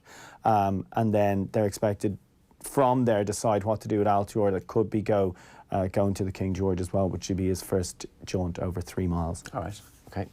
We'll talk about that later on in the week. We were doing the papers earlier on, Ger, and I forgot to do the Times, the London Times, who have Mourinho's pledge to Kane on the back page, probably because all the pictures look the same on the back pages and I managed to skip across it. But the only newspaper this morning on the back page recovering the Sky story is the Times. Sky doctor researched drug gains, and I think it's just worth bringing up this morning for anybody who's mentioned it. This is, of course, the Richard Freeman tribunal, he's contesting the charge by the General Medical Council that he ordered 30 sachets of Testigel. So it has emerged that he ordered a ban to testosterone products. He researched extensively the impact of endurance exercise on testosterone levels, as well as the effects of testosterone-boosting drugs. This is big stuff that's after coming through yesterday. Huge. Academic articles downloaded by Freeman included sildenafil, otherwise known as Viagra, and a drug that scientific research suggests can increase levels of testosterone in men. That was downloaded in April 2011 onto Richard Freeman's computer. Now, this computer, thankfully, has been retrieved. It's in the office. It wasn't the one that went missing in Greece that time. And this was downloaded only a month before Freeman placed a Testigel order with British Cycling's then medical supplier Fit for Sport. So this guy was investigating the impacts of testosterone on his work computer a month before ordering testosterone. Now, of course, the big question is, why was the testosterone ordered? This has been the big theme so far in this hearing. It will continue to be the big theme. This is the thing that turns it from a very, very important story to an important story which has also got a bit of drama in it, which has also got a bit of soap opera about it. So Freeman is claiming that he ordered the substance at the request of Shane Sutton to treat the then British cycling and Team Sky coach's erectile dysfunction. Sutton, 62, denies any knowledge of the delivery, just as he claims he does not have any difficulty getting a hard-on. Inside the newspaper. We know way too much about Shane Sutton's, erectile dysfunction or not. So what's going to happen here? This is remarkable. Like, the Sutton versus Freeman thing is it's just a completely different layer to this. The GMC plans to call a sports doctor the next time. They expect to demonstrate the extent of Freeman's expertise in fields such as erectile dysfunction, after which an endocrinologist who has reviewed Sutton's medical records is expected to submit the review that the Australian had no therapeutic need for testosterone treatment. The sides will then debate how much of Sutton's evidence will be accepted, given that he stormed out mid-questioning. Freeman due to give evidence next week. The effect of Viagra on testosterone depletion. So basically, you can get Viagra over the counter. Can you? Do you need a prescription? I don't know. But certainly they would be able to take it. It's not banned, right? I even missed that. It's not banned. So apparently the sprinters are all into taking Viagra, except the side effect in the race would be too pronounced. Of course. Yeah. So they don't do it. And they're wearing really tight shorts. So it's why they only give it to horses and greyhounds, isn't it? Maybe that's why the shorts are so tight. Yeah, there you go. Right. Stay tuned for more on this evolving story over the next... our Viagra correspondent, Eoin Sheahan, will be reporting. Viagra and pink snacks. They're my two vices? Expertise. What's your special subject of mastermind, Viagra? Right. Sports writer and historian David Goldblatt will talk politics and soccer at Taylor's Hall in the Liberties in Dublin this Saturday, November the 23rd. His new book is The Age of Football. It's been getting rave reviews in the OTB office and beyond. That talk is part of the Festival of Politics. It starts at 5 o'clock. Tickets are $7.99. Students and OAP tickets are just $5.99. Here is David Goldblatt speaking to Eoin and Arthur O'D. Have a look. Okay, so whenever David Goldblatt puts his name on a book, you tend to need to pick it up and read it because they tend to be excellent. His newest one is out now. It's The Age of Football, the global game in the 21st century. And I'm delighted to say that David Goldblatt is on the line. Good morning to you, David. How are things? I'm all right. Thanks for having me. So this is fairly broad, to say the least, The Age of Football. Let's leave it up to you. What is the most important thing, what is the most interesting thing that you learned during what I assume was unbelievably extensive research for this book? Well, thinking it over, I guess it's that football, which has always been popular, is more popular than ever. In fact, it is the most popular of all popular cultural phenomena in this globalised world. I mean, when I wrote The Ball Is Round back in 2006, the state of football in the three biggest countries in the world, China, India and the United States, is pretty marginal. And here we are, around 20 years later, and now football is unquestionably the game of modern China, with the Communist Party officially committing to achieving Xi Jinping's three wishes: to win, to host, to qualify for and to win the World Cup. In India, although cricket is still king, football is coming up very fast.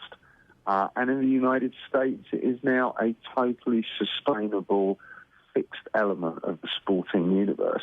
So I just find that extraordinary. It's always been popular. It's been the world's game for a long time. but its status is just unequivocal.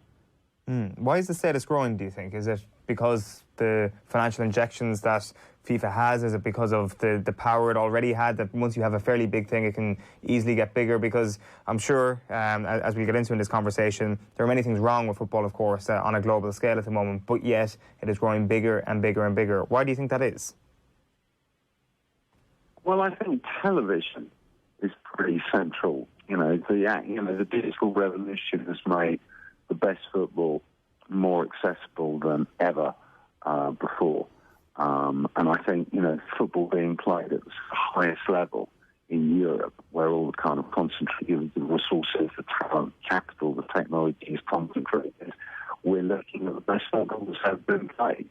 So at that level, it's, in a way, not surprising. I think it's also emerged, this globalisation of the game has emerged in an era where, I suppose, sort of ideology is on the way out, and politicians increasingly look for narratives and meanings and identities that football offers and get on board. And that has kind of supercharged the significance of the game when you've got, entire nation states and ruling elites backing the game in a way that we've never seen before. That's an interesting thing, and it's something that we can speak about in all walks of life. It's a conversation that comes up very regularly, the intersection between politics and sport, and there is no question that politics can affect sport. Politicians have a huge impact on sport. And I'm interested in your take on how it works the other way around, because the conversation we would have been having most recently on the show is actually to do with rugby and South Africa winning the Rugby World Cup, and their captain, Siya Kolisi, coming from a township in South Africa to actually captain the team. And he spoke about the unifying impact of sport on South Africa. Whereas some of us would perhaps view that with a little more cynicism, that it is this fleeting moment on a big euphoric moment for a nation, but sport perhaps doesn't have that power. But maybe football is the sport that has that power. I'm not sure what your thoughts are on that, David. Well, I think stopping short of the sort of, euphoric power of individual moments, important as I think those continue to be, football's actually generated social forces and social movements in the last 20 years that are having, a huge impact on the way nations operate. I mean, the most obvious is Tahrir Square, Egypt, 2011. The Arab Spring begins, and a significant percentage of the people in Tahrir Square are Egyptian football ultras from both Al Ahly and Zamalek, who, form up basically once they're in the square. And they're the only people pretty much in Egypt who've got the experience and the solidarity to face off the police. No one else has dared do that for a very long time in Mubarak's Egypt, and they become sort of entwined with the uprising. So, football creates solidarities and identities and the possibilities of sort of, opposition that actually really sometimes put people on the street. Not always, of course, I hasten to add in, progressive form, because, we see the presence of the far right and some pretty unpleasant racist nationalist movements in football ultras in Eastern Europe and Italy. So it can work, it can work that way as well.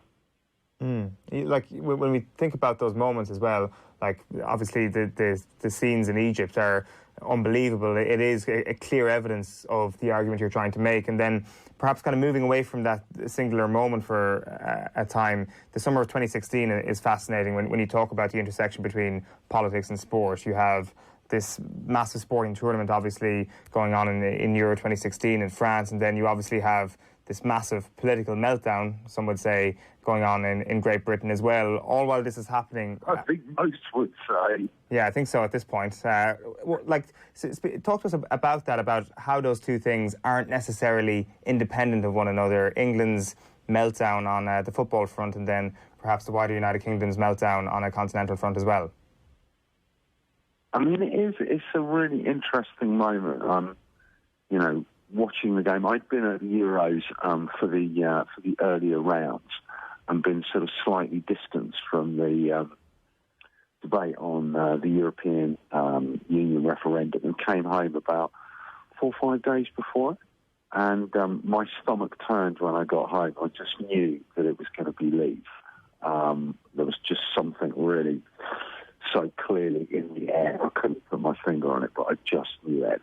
And, you know, having watched England stumble through the early stages, this sort of stuttering performance, it was extraordinary. You know, we just scraped through, and then we vote to leave the European Union, and 2 days later we're facing Iceland in the round of 16. And it was like, you know, as Edward Galliano says, you know, show me how you play and I'll tell you who you are. And on that day, we were all like rabbits in the headlights, team and nation, given what was in front of them. I mean, it was one of the most extraordinary displays, you know, of football I've seen in a long while. I don't know if you watched it, but I mean, it was like England were strangely frozen. Yeah, it was an extraordinary night, all right, and the kind of the emotional high. I don't even know if it was an emotional high at that moment when they take the lead, because it kind of seemed, this is Iceland, we can take the lead against anybody. But like, are you surprised, I wonder, with everything that's happened, how this England team has emerged since 2016? That Gareth Southgate is the manager of this England team. I don't know what way Gareth Southgate votes, unless I've missed some sort of political interviews done, but he does seem like a very un-Brexit sort of man, to put it bluntly. I mean, I think, you know, there are lots of different strands, you know, to the story of the England team under Gareth Southgate. I mean, I think in contrast to the kind of the rudeness and the disingenuousness of what passes for public conversation in this country since during and since the referendum, he just gives a breath of fresh air. And I think people have really enormously warmed to that, you know, in the way he makes decisions, what he talks to the players about, how he interacts with the media, how he interacts with the wider world. People really like that. And I think, you know, it's a really the story of the referendum and and Leave and the feel of the country is very much a story of older folks. I mean, as I'm sure you're aware, overwhelmingly the vote to Leave is from older people, you know, and youth has been squeezed in so many ways in Britain in an era of austerity financially, in the jobs market and the housing market. And I think, again, it's been so warming to see such a young team, actually quite an inexperienced team. I think they would have had the fewest caps at 2018 at the World Cup of any side, and I think we're the second youngest next to Nigeria. So I think that's been a factor. And of course they're good. There's a lot of really good players. The fruits of, you know, finally of 25 years of the Premier League has produced a small fraction of players who are really, you know, some really exceptional, some very good. So I think, and also just very diverse. I mean, it's another England, isn't it? When you look at that team, you know, Eric Dyer's, you know, born in Portugal. Trent Alexander could have played for the US. Harry Kane's got Irish roots. It's a really mixed bag. David, on the question of the Premier League, you wrote about sort of the global commercialism of it and the strength of that as a global market as opposed to something distinct from England itself, despite being hosted there. I'm just curious if you could expand on that and what way that played into the emergence of a 2016 Brexit vote and the kind of fall away of England before this resurgence. Interesting question. I mean, I think the Premier League exemplifies the globalised sort of neoliberal nature of the UK economy, and that's not really actually very much to do with being in the European Union. I mean, that's about how the economy interacts with the world as a whole. And, you know, in some sectors, Britain has been, you know, most obviously financed, extraordinarily successful. And there are many, many kind of winners from globalisation in this country as a consequence. And I think the Premier League is one of those rare spaces where Britain is a winner from globalisation. England is a winner from globalisation.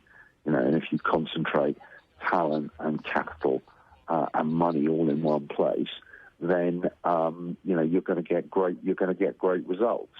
I think it has also, part of the reason the Premier League is so successful alongside that, by comparison to, La Liga or the Bundesliga, is that the atmosphere of the stadiums and the look of the spectacle and the narratives of the teams and the clubs are more comprehensible globally. People like it. People are tapping into, what is in effect 130 years professional urban football, maybe more. It's like 150, isn't it? And somehow the English crowd is still singing. And that, I think, is very appealing. Now, the question, how long can it last? And how long will we stand, the sort of huge inequalities that come with it? I mean, it's a bit like in the realm of the Brexit vote, it seemed that people had had enough of globalisation. But in the realm of football, it's still in the balance. But, it's so incredibly unequal and so incredibly increasingly stage-managed, and so increasingly populated by the elderly. The average age of the Premier League audience is in the high 40s, heading to 50. How long will that be interesting? Is that the same case when you're looking at the other markets you mentioned at the start, when it comes to China, when it comes to India, when it comes to the United States? Is the Premier League an outlier there when it comes to people in the UK, age-wise? In terms of the audience that's watching it on television, I mean, I think the audience that's watching it, globally, is younger, for sure. I mean, the rest of the world just is younger. We're an old society. I mean, in terms of attendances, again, it tends to be the young in those places, or in the case of Africa, almost no one. Because, of course, one of the side effects of the Premier League, as with all sort of global economies, is people on the periphery get hollowed out. So African football, domestic football, which 30 years ago, had huge, and often respectable crowds and a rich kind of journalistic and fan culture, has been decimated by the fact that around 400 to 500 million Africans are watching the Premier League every week. David, I'm curious just with the general sort of negativity that's inevitably has to be covered in the book, do you find that it's hampered your enjoyment of football at all? Oh, yes and no. I mean, it's hard. It's hard sometimes to turn it off. On the other hand, as I said, what's actually being played, at the top level of the Champions League is the most exceptional football I've ever seen. I mean, Brazil 1970 would not live with the top, teams in the Champions League. Never mind the magical Magyars. This is the business. And, last season's semi-finals in the Champions League, I just thought were completely extraordinary. And I still enjoy, going to see, Bristol Rovers, who are my local team. And I still love the weeness and the communality of football. But yeah, one struggles. I mean, but I don't think this is just football. I mean, I think, football shining a light on practices much more wide than just football. Football's a problem, but the world itself is a bigger problem. The book is The Age of Football, The Global Game in the 21st Century. It's written by David Goldblatt, and it is out now. David, thanks a million for taking the call. Really appreciate it. Yeah, it's the author David Goldblatt there speaking with the lads yesterday about his new book. 10 minutes past 9 here on OTBAM. If you've anything you want to get off your chest, if you've got any more Mourinho takes that you want to share with us, now would be a good time because we're going to get to them in about 10 minutes time. In the meantime, though, we are talking about what it made Skibbereen Rowing Club one of the greatest rowing clubs in the history of rowing anywhere in the world. And I'm delighted to say we have the author of a new book about it, Kieran McCarthy, here with us in studio. The book is called Something in the Water. Good morning to you. How are you doing? Good morning. How are you? You were at the Book Awards last night? Yeah, Irish Book Awards in the Convention Centre. So the book was nominated for the Irish Sports Book of the Year. Richard Sadlier took the top gong, but just to be in the reckoning and running for that alone was phenomenal. So it's kind of it's a testament, I suppose, to the people of Skibbereen Rowing Club and the club's story that it's even reached that level to be kind of to be shortlisted for an award like that. So it's kind of yeah, it has crossover appeal. I think because of the characters involved, but also when you start to kind of drill down and see how many high-end competitors there have been. It's not just the two lads. It's an absolutely phenomenal club.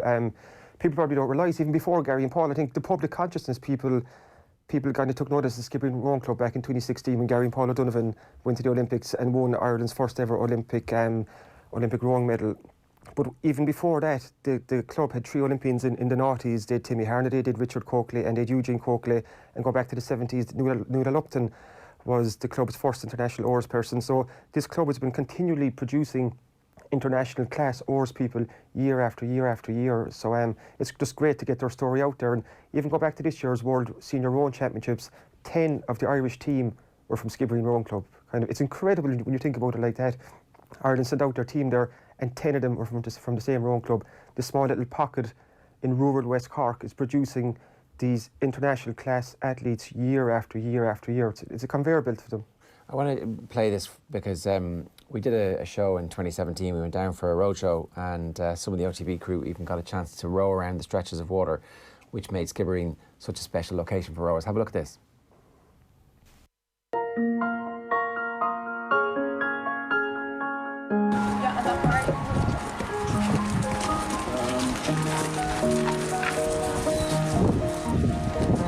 I'll make sure the lads do some work as well. I'd say there's potential, definitely. I reckon so, yeah. You think Kevin... Maybe not in rowing, I definitely they're nice fellas, you know. Kevin Caban's career might have a second act? I'd say he might have a second act, yeah. He's still staying fit. I was watching the credit union in Skibbereen. Enjoyed the crowd in there. Difficult to watch. It was a close one. I had a son in Rio, though. He was there amongst the gang. I was represented. Golly, it was great to see him fighting for a medal, and it dawned on us that there was a possibility of getting a gold medal, you know. So so close. Anyway, we're willing to wait until Tokyo. So I'm saving up for Tokyo now. I might get as far as Tokyo. We stay in West Cork if the Lord spares me. It's the distance we can row, I think. In safety, we can row most of the year. Conditions don't really beat us that much, you know. There are places, if we can get out, there's spots in the river where we can get out to, where we can row up to 2K. Dominic Casey all maintain, you know. The secret in rowing is getting the mileage. Mileage, he always says. And you can actually do it here, you know. There's very little activity on this river, you know. What's done on this river is mostly for pleasure now, you know. If you go to more industrialised places where they're trying to row on the rivers, it's quite difficult. Most times we can row all the time here. Yeah, go for the shoulders. I'm feeling it in the shoulders now, but it was just good. It was a bit choppy just getting started, but the technique, it's really tough on the technique, getting it all going, certainly just getting your hands going to start with, and then of course then moving on the seat as well, getting all the motion all in one. So it took a bit of time, but got there in the end, and yeah, it was good, really good fun. So you've all come in pretty much dry. I've ordered my boots, is that correct? Kevin is a natural. And Adrian was showing off all his skills from years ago. He lived up to all the hype. Oh, I tell you, there was a lot of that, a lot of talk, too much talk from him, but he was actually very good. Yeah, so apparently the water is important. The actual that ability to get out on the water all year round matters. They're so lucky, Skibbereen Rowing Club, because they fall out of the club and the Island River is right there waiting for them. And like club captain Sean O'Brien said there, they have it to themselves. So from the clubhouse right down to where the island meets the Atlantic, they have 12-14 kilometres of the river just for themselves. And it's a river full of character too. I think it's one of the most important characters in the rowing club, and it's a huge reason that the rowing club has achieved what it has, because there's all different conditions there. They've dogleg, there's old court, new court. They've stretches there. What does that mean? Sorry, what's Old Court, New Court? Old Court, New Court. They're corners. They're two corners so you have to turn around. One is a dog leg left, one is a dog leg right. So it's not just a straight river. So these rowers they're rowing in all conditions. And even when it comes to corner, on Saturdays when they do their training spins, it's a race to get to the first corner first. So from the very start with these rowers go on the water, everything's a race. You know, kind of Gary and Paul were chasing Richard Coakley, Timmy Harnedy and Richard Coakley. As kids, basically. As kids. They're out there in the river, they were chasing them. So that river is just a phenomenal kind of, it's a nursery ground for the club and what they can achieve. And what's very interesting too about it, at one point there's a 2 kilometre stretch, and just kind of sitting up in a hill is Dominic Casey's house. And like Dominic Casey is kind of the mastermind behind it all. If he walked down Dublin now, nobody would know who he is. No. They wouldn't know who he is. But he's the man who's overseen such a golden generation in Irish rowing since he became the Rowing Ireland lightweight coach back in 2015. Olympic medals, world champions year after year after year, European champions, rowing World Cup medals, and he's the man behind it all. And his house, it's a stunning house, just perched right above, up in a hill, overlooking everything. So whatever moves in that river, he can spot. And for the book, I spent a bit of time up there with Dominic and his wife Eleanor, and Dominic is kind of quite reserved. He won't tell you too much. Seems very humble as well. Won't take any of the credits. Like, you know, I'm a judge in the Signify Manager of the Year. It used to be the Phillips, and he just won't accept the prize on behalf of the rowers. It's always another high performance guy has to get it, or somebody else has to get it. But like everybody knows, you're the guy. Exactly, that's exactly it. He so prefers to stand in the background. We run kind of sports awards down in West Cork, the West Cork Sports Star Awards, and a couple of times back in 2016, after Gary and Paul qualified for the Olympics, they were presented with a monthly award, and it's a nice little function for them. But Dominic never turned up. He preferred to take juniors out in the river that evening instead. And then at the next year's Gala Awards, we decided to kind of induct Dominic into the Hall of Fame. But we knew if we told Dominic beforehand that he wouldn't come. So we kind of had to get his wife Eleanor on board and one or two more from the club and just get him there on the night, and then surprise him, because he just does not like the limelight. He just prefers to let the athletes kind of take the glory and kind of reap the benefits of it. He's an intriguing character. Is he hard? Is he tough? Like, is he? You know, what is it that? So, rowing seems to be one of the hardest sports, and certainly if you talk to the journalists who've covered that and a bunch of other things, they say the rowers were the hardest people that they've ever met. Like they row until their hands are covered in blisters. And then when their hands are covered in blisters, they go out and they row again, because otherwise they feel like they're falling behind their competitors. And like the weight is such an issue for them. So they have all the concerns and the mental anguish of the jockeys, and they have all the physical issues that any sports person, the training is harder than the training for a boxer. It's a level of elite athleticism that we don't fully appreciate because you're sitting down in the boat and we don't really see it that much. But to get people to do that, you either need to be incredibly charismatic or you need to be very hard as well. What's his character like? What's that combination? Even though he doesn't have a degree in psychology, he's the ultimate psychologist, because he's always using reverse psychology with the rowers, kind of trying to get the most out of them. There was in the book I talk about this John Whelly. He's this young fellow who took up rowing when he was 16 or 17 and jumped out in the water the first day, and he hated it. He said his bones were aching. There was muscles in his body he didn't even know existed were actually revolting against him. So he came off the water, and he was saying in his own head, I'm not coming back. This is it. I'm finished. I'm never going rowing again. And next thing he said, he met Dominic Casey for the first time. Dominic walked down to him. How'd you get on? And he kind of, John Whelly, okay, well, that's it. You're in. And he goes, how do you mean I'm in? Because they wanted another rower for a boat, and he goes, you're the fourth person in that boat. You can't let the other boys down. And all of a sudden, in John Whelly's head, he was like, I can't let these fellas down. And he came back, and a year later, he won his first national title. A year after that, he rowed for Ireland. Right. So he obviously is a good talent spotter as well. He's just, yeah. He does, like, he kind of... I couldn't row. I'd been like, yeah, no worries, that's okay, off you go. It looked a bit tough out there for you, was it? What he used to do as well is intriguing. He likes tall people, kind of long levers, you know. He believes that they're the best rowers. So he used to send some of the rowers in the club into school, find someone tall and bring them out to me. Right. And once he has the raw ingredients, he can work with that then, you know, kind of he's his training plan in place. You have to commit, you have to be dedicated. If he knows you have talent, he will give you all the time in the world. But if you don't give something back to him, he'll very kind of smoothly kind of walk away. You know, kind of, he's not forceful. He won't tell you, do not come back here, but he'll turn his attention to someone who will give the commitment and desire that he wants. What did he learn about the relationship between Paul and Gary during the writing of this book? There's a great passage from a regatta in 2016 where they're tearing strips off each other in the build-up to Rio, and then there's actually kind of a revelation which I hadn't heard, that on the day of the final in Rio, Gary kind of abandons the game plan entirely and just says, let's go now 400 metres from the finish line, when actually that's double the length that they should be going all out and pulling like a dog, as they put it. It is, Gary and Paul have just, like, they're obviously brothers, so they get on really well. I've kind of known them since I've been down in West Cork, and they're just, they just bounce off each other really well. I remember I've interviewed them before, and they'd start fighting in front of you. Like there's no kind of there's no filter there with the two of them, and it just works really well, the two of them in the boat together. So, like you're saying there, talking about the Olympic final that time, like that was incredible what Gary and Paul did for Irish rowing, and that's actually that's opened the door for the success that's come since then. Like there's 4 Irish crews going to next year's Olympics, and you can trace a lot of that back to what Gary and Paul achieved in 2016, because suddenly rowing became it was a sport that people who wouldn't normally look at the sport were looking at it, and they were taking an interest in. That's down to Gary and Paul's talent and their personality, because together it just works. What the two boys have. That Olympic final, like you said there, was kind of it was go. Like that was the call. There was only 2 words spoken in the boat that day. First one was good, and it was Gary again, and then the second word was go. What would good mean? Good start. Okay.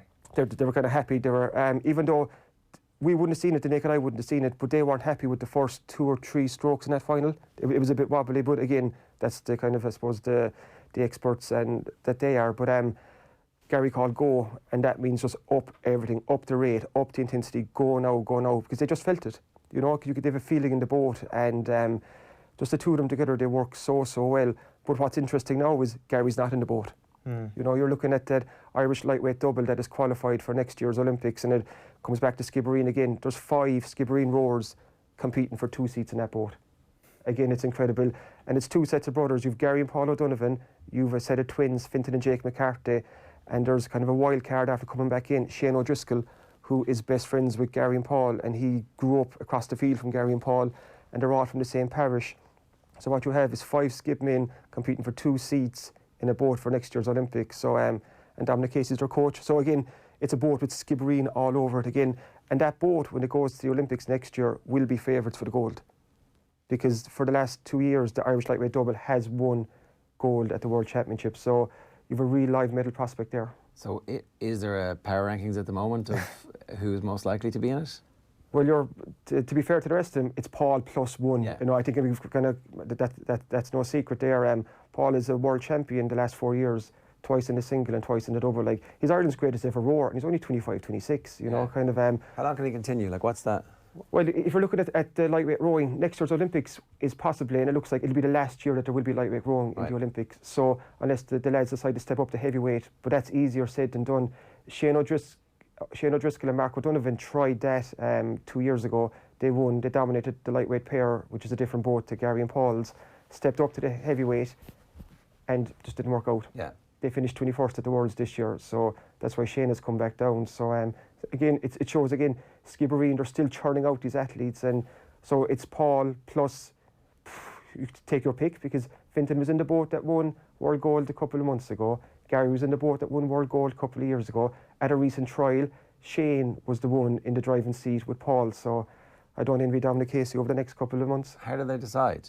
Trials. There'll be a lot of trials. Is it like, but it's fractions of seconds we're dealing with. And are you tried as an individual, or are you tried as how you are as part of a partnership? Because if it is Paul +1, you might be the best partner, but you might not be the fastest. I don't know if that's true or not, but exactly. They'll try all the different combinations. Right. They'll trial a lot from here into next year. Just to find, like they're on a training camp there a couple of weeks ago in Banyoles, and Gary actually headed out early himself just to get a head start, because there's fierce pressure on these lads now, because when you're looking at next year's Olympics, if it is the last Olympic Games with lightweight rowing for the likes of Paul and Gary O'Donovan, this could be their last chance to ever win an Olympic gold medal, and that's what they want. They won silver and the country exploded in celebration, but they weren't happy. They actually weren't happy with that, you know, kind of. Paul found it very hard after to watch the Olympic final back, because the lads are born winners and they want gold, so what better way to bout next year with a gold? Yeah, a follow-up to the book, I imagine, if they do. Yeah, it's the next chapter is live at the moment, as you say. So yeah, in documentary form. Well, listen, best of luck with it. Congratulations on it. It looks great, and it's a great read. So it's the type of thing that I think is going to have crossover appeal, because the lads have crossover appeal, and I hope it sells in its tens of thousands. Congratulations, Kieran. Thanks for joining us. Thanks, George. Thanks for having me. Right, up next we're talking Spurs and much more. Eoin is angry and has something to get off his chest. First, last night Miguel Delaney discussed Jose Mourinho's move to Spurs and the old favourites who might be joining him there. I mean, Mourinho in his pitch to Levy basically said, over his 11 months out of the game, he's refreshed. He's living in London now, so he's all this matters given how how bad things got at United, living in the Lowry and all that, but that he's developed a new football strategy and new philosophy. And to be fair, he has shaken up his backroom staff, which I think is relevant in terms of kind of new voices. But then 3 of the names he mentioned to Levy are Fernandez of Sporting Lisbon, who Spurs had previously been interested in, Diaz from Benfica. Both of those are Mendes clients, or at least connected to Mendes tangentially, as many players in Portugal are. And then a third name was Nemanja Matic. Stop. You're joking, Nemanja Matic, are you? No. I mean, he likes experienced players in that way. Can't run. Do you think you could just throw Gareth Bale or someone into the mix just to get the Spurs fans on board, something like that? That's a hell of a new philosophy. I'm sorry, Tony, but I'm angry as well. I was angry before the game. I've been angry for a long time. He didn't hold his fire there, Roddy. What do you reckon? I think he was a bit angry. This week, it's not Phil who's angry. Oh, I can't be angry every week, Ger. Owen is, though. Owen's pissed. Like, you better get out of my way because the fury is coming. In the American sense as opposed to the Irish sense. I mean, he might be pissed in the Irish sense. Who knows? A bit of both. Season, almost. My fury is so hot right now. I do want to get pissed because you think Jose Mourinho's a genius and we should all shut up? I'm getting pissed off a little bit about one element of this whole discourse around Jose Mourinho. This nonsense that Jose Mourinho's had loads of money to spend at previous clubs, and then that's the end of the argument. That's the end of the argument, as in like he's had loads of money to spend at previous clubs, therefore he's going to be a bad manager. It's not Jose Mourinho's fault that he's happened to manage at some of the most expensive clubs in the world, under an owner who revolutionised how clubs would spend in the Premier League, at Real Madrid, at Manchester United. That's why he's the biggest spending manager of all time, not because he's an idiot who flaunts cash needlessly. That's the only kind of point it is. Like there's so many different elements of the Jose Mourinho appointment that you can be annoyed with, that you can point out and say, this is why I think that it will not be a success. But the fact that it's not going to be a success because he's gone to other clubs and has had tons of money at his disposal, for me that just doesn't wash. And I think that's I think it's just completely missing the point of why you might think that Jose Mourinho is not a good manager. No, the point I think a lot of people make with the money is that he's not willing to develop players. Pochettino has developed all these players at Spurs, whereas Mourinho is the opposite. He looks at a player, not for me, give us the checkbook, I'll go and buy a better player. And that's what he tried to do. He's done it at all the clubs he's been at. He tried to do it at United, it didn't work. Some of the signings he made were awful. And obviously the game has moved on, his tactics haven't evolved. I was at Anfield for Liverpool, Man U, it was called Red Monday. And it was an embarrassment. If you were a Manchester United fan, it was an embarrassment. It was 0-0. But Mourinho came in with pride after holding Liverpool to a scoreless draw, because he said, here you have this so-called great attack. They didn't score a goal on us, but it was absolute poison, and that's what he'll bring. Where I don't know if he will bring that to. I think he's got better attacking players now who are further down the line than the attacking players. Okay, so he signed Ibrahimovic, and Ibrahimovic scored a load of goals. But if you've got Ibrahimovic in your team, Ibrahimovic played that night. Rashford effectively played as a second left back that night as well. Yeah, and so I don't think that he's going to make Eriksen play that way. I don't think he's going to make Harry Kane play that way. I don't know if Lucas Moore is going to be his type of player. Too small. I'm not sure. I can't. He can't defend a corner, Ger. I mean, will Zlatan be coming back now? Who knows? He possibly will. But you're saying about the loads of money. He spent 30 million on Eric Bailly in 2016. Didn't ever really turn him into anything. Spent 27 on Mkhitaryan. Obviously spent 90 million on Pogba. Didn't really find a use for Pogba over the time that he was there. Signed Victor Lindelof for 31 million. Signed Lukaku for 75 million. Signed Matic for 40 million. Signed Alexis Sanchez. On purpose. He signed Alexis Sanchez on purpose, which at the time looked like a decent deal. Signed Fred. Lukaku for 52 million. Lukaku at the deal looked like. Lukaku at the time looked like a good deal. Lukaku didn't look like a good deal at any point. It did. It was always a bad signing. No, it wasn't really. It really wasn't though. It really wasn't. It's a horrible signing. If all you want are some goals that are going to be tap-ins, and your style of play is going to be 1990s football when you've got Alan Shearer in your team, fair enough. But he was no Alan Shearer for a start. As it turned out, the team. No, we knew that because we knew that. Didn't really though. He had a terrible record against striker. He was in big games. Lukaku had a terrible record, and that continued when he signed for Manchester United. He scored against Chelsea, and the stat came up that was his first goal in God knows how long against one of the big six. Lukaku couldn't do it in big games, and he's gone off to Italy and he's scoring goals. But when you actually watch him play in the Champions League for Inter, he's not very good.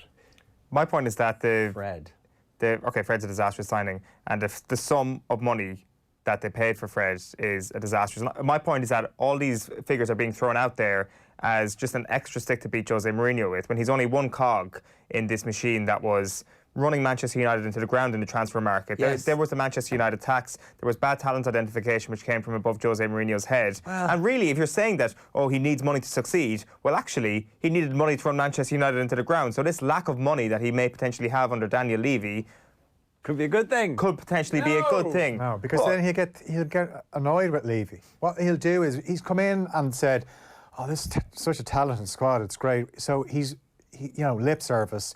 What will happen is he'll look at the players and he'll think, you're not good enough, you're not good enough. He'll go back to Levy. You know the way I was wrong. Who signs Latin for Manchester United? Jose Mourinho. Who signed Wesley Schneider, Samuel Eto'o, Milito for Inter Milan, Jose Mourinho. Who signed Didier Drogba, Ashley Cole, Diego Costa for Chelsea, Jose Mourinho. The Inter Milan team had like the Arsenal equivalent of the back four that Arsene Wenger inherited. They were a team of born winners who were animals. There was an animalistic quality to that Inter team, which perfectly aligned with him, and he was the perfect manager for it. At that time, you're basically using that. Manager. You're using the Arsene Wenger arguments. The thing that, like, this is about the transfer market here, Ger, and you're saying Arsene Wenger inherited a back four. Arsene Wenger was unbelievable in the transfer market. Because he had first mover advantage on buying cheap French players before everybody realised the French players were good. That's just the situation you're in. You can't blame a guy for taking advantage of Wenger for a that was great. Yeah, but you're saying that Jose Mourinho was in a similar situation. Like, and has the same first mover advantage on what basis? When was the last time Mourinho was very successful in the transfer market? I'd say go back to the year he won. Zlatan, I actually think stunted the development of the likes of Rashford and Martial. So that's typical Mourinho short-termism. Yeah. And I think back to fool's gold. Where I'll give him his dues. Is that the real reason why Martial is stunted, though? Well, maybe Martial's like, now that he's getting games, looks much better. Pretty clear. Like, I mean, I was reading Daniel Taylor the weekend saying that Martial's attitude, actually, there is merit in the argument that his attitude leaves a lot to be desired. A lot of different managers have said that about Anthony Martial. I'd agree on Marcus Rashford. I think Marcus Rashford still has the potential to be absolutely world class. We actually had a debate about Marcus Rashford versus Kylian Mbappe at one point on this show. So that is like the standard at which that of our show, really. That is the diamond of our show. I got slated. That is how well reviewed he is. If Rashford was at City, I think he'd be unbelievable under Pep Guardiola. Yes. And I got slated because I said he could be as good or not better than Raheem Sterling. But I think the last thing he did well in the transfer market was his second term at Chelsea. He came up short in 2014. He went out. He said, "Get me Cesc Fabregas and get me Diego Costa," and he won the league the next season. That was that was it, though. But since then, he was Spurs manager at that time, Maurizio Pochettino. It's not that long ago. It's like we speak about Jose Mourinho's success as if it was this prehistoric thing. He literally won the Premier League while Maurizio Pochettino was Spurs manager. Yeah, look, exactly. And since then, it looks like whatever magic he had, the spell has been broken. So he's got to get it back really quickly, and his opportunity to get it back is not going to come through the transfer window. It doesn't look like it is going to be on the basis of his ability to organise this team and to play football. And look, exactly. Yeah, exactly. You're saying he's going to do it. I'm saying that people who say that using the money and the transfer market as a stick to beat Jose Mourinho with is completely pointless because you actually might be wrong. He's actually got an okay record at different parts. Okay, but his Manchester United record is horrific because if he'd bundled all the money of the shit defenders together, he would have been able to sign one good defender, and they could have sold that goalkeeper who doesn't want to be there and bought another goalkeeper who does want to be there and who would be thrilled to play for Man United. They could have revolutionised that team with the money they had instead of spending the money on Pogba for some vanity project, because it seems like it was some kind of weird, I'm better than Ferguson, I can make Pogba work at Man United. Well, the good news is that there will be no Paul Pogba signing for Tottenham Hotspur. That is what it all comes back to. That I just find the whole transfer market elements to the Jose Mourinho appointment and the debate around that just pointless. And that's what's making me angry. One of the key aspects of the job. It's like the only thing you can change. But it's not the only thing you can change. Your playing staff. You can change your tactics if you want. Show me where Jose Mourinho is going to change his tactics. Fair enough. But you can. The key about being a manager is that you get control of your playing staff. And the key point that Spurs have fallen down in recent months is that they've actually down tools for Maurizio Pochettino. They haven't executed his game plan well. That's an attitude thing. You can't buy attitude in the transfer market, as John Giles might say, or whatever. I'm not sure he's ever said that. But what you can do is a manager can actually change that. And I think there will come a short-term bounce of attitude. Yeah, but they haven't won a Premier League game in 2 months. Of course there's going to be an upturn in their fortunes. So if they go and they beat West Ham on Saturday, some people, he's already had an instant impact. What he's going to do, Spurs were a pressing team under Pochettino. They've completely regressed. They just look spent because they didn't invest in the squad. Pochettino didn't get any players brought in 2018. The players he brought in this summer, pretty much injured. And Dombele's played a bit. Lascelles is only coming in. Sessegnon hasn't played. So what Mourinho is going to do, because this is what he does, he's going to get a team that will play with very little pressing. They're going to sit deeper. They're going to play in the counter-attack. They've got players that can play in the counter-attack, the likes of Lucas Moura, Heung-min Son, Harry Kane. These lads can do it. But then you're going away from the exciting brand of football Tottenham played. Why is Sessegnon not playing? Has he been injured the whole time? He has been injured, yeah. Right, okay. And he's got Danny Rose there. He's obviously, he can use his fullbacks to... Danny Rose is grand. Yeah. But Sessegnon has potential to be world class, doesn't he? He does, but he just didn't have a very good season for Fulham in the Premier League. We had high hopes for him last season. I'm sure he's looking forward to the type of arm around the shoulder treatment that Luke Shaw got, Yeah, where he stands on the touchline and coaches you through a game. What are you doing, Luke Shaw? Maybe he'll respond well to that. Maybe Tottenham's players can actually kind of realise that they're full-grown adults getting paid to play professional football and that their manager is entitled to have a go at them. Lads, Poch has been terrible for 12 months, says the Francie Brady. Hello, pig. On YouTube. They stumbled into the Champions League final, got brushed aside. Balance up your analysis of the man. He's good, is not great yet in comments. Yeah, no, I think they were right to get rid of Pochettino. Absolutely. Now? Yeah. At this point? It wasn't working. It doesn't mean Pochettino's a bad manager, but did he not earn the right to try and fix it? I just think that something happened last season where the players gave up on him. I don't think it helped. Maybe it turns out they put cameras in the dressing room when he flipped the lid. That would annoy you. I mean, come on, cameras in the dressing room. Yeah, but I think in his office. Just, do you know, one of the turning points was that Burnley game where they got themselves into a position to get into the title race. They beat Burnley and they're 2 points behind. They've done this, by the way, without Harry Kane. Harry Kane comes back, equalises against Burnley. Burnley end up scoring. Pochettino flips at Mike Dean, gets a touchline ban. They start losing games. Bit of a freak result, that away game in Ajax. It was mental what happened that night. It was the night after Liverpool had beaten Barcelona as well. Ajax weren't great either, it turns out. No, and then, well, basically he went direct. He brought on Llorente and he bullied the Ajax defenders, the young Ajax defenders. So that kind of bought him a bit of time, but just things that he said, it didn't send out a very good message. I didn't think it sent out a good message that he started Harry Kane in the Champions League final. No, fair point. You knew, I can tell you now from a Liverpool point of view, when the team sheets came in and you saw Harry Kane was starting, you pretty much knew that's it, it's game over. Spurs aren't winning this. All right, so you think they did the right thing in getting rid of him. You just don't think they appointed the right manager. You think they've appointed the right manager, and Mourinho is going to be a stunning success. You're saying top 4 this season and potentially a Champions League winner by the end of the year. That's what I heard. And that's what I am saying. Let's go for it. Yeah, why not? Let's go what you said, Jerry. Why don't you just plant that opinion in my head? And you were making up John John's quotes 2 minutes ago, so come on. Come on, tell us what you actually think.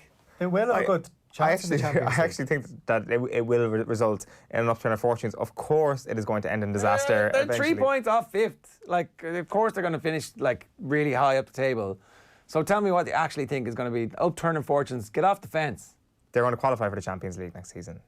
Spurs are going to. They're going to qualify. They're going to finish in the top 4. Well, not by winning the competition. They're not going to win a Champions League. They're not the best team in Europe. They're not near the best team in Europe. There was a couple of quirks of fortune last year that saw them end up in the Champions League final. June 2021, when Harry Kane is being sold, who is the Spurs manager? Not Jose Mourinho. It'll fizzle out midway through next season. June 2021. Let's go for that. Jose Mourinho will be Spurs manager 2021. But at the start of the 2021-22 season, that's when it'll all go downhill quickly. He won't have got his transfer targets. He gave the list to Daniel Levy. He said, there you go out and do the shopping. Daniel Levy comes back with magic beans, and then doesn't work. Magic beans leads to a golden egg-laying hen and a talking harp, so, I thought it was a beanstalk. Yeah, the top of the beanstalk. Oh, sorry, yeah. Got to climb the beanstalk first, though, Ger. Right, more of this nonsense tomorrow from 7:30 with John Hayes, Alan Quinlan, and much more besides. You can podcast the show in full. It's timestamped as well, so it's easy to find what you want. Also on YouTube, you can subscribe while you're there. You can Chromecast that to get OTB on your Apple TV or Roku or your smart TV. OTB Sports Radio is live all day in the Go Loud app, and we're live on online from 7 o'clock tonight. We'll see you tomorrow. Best of luck.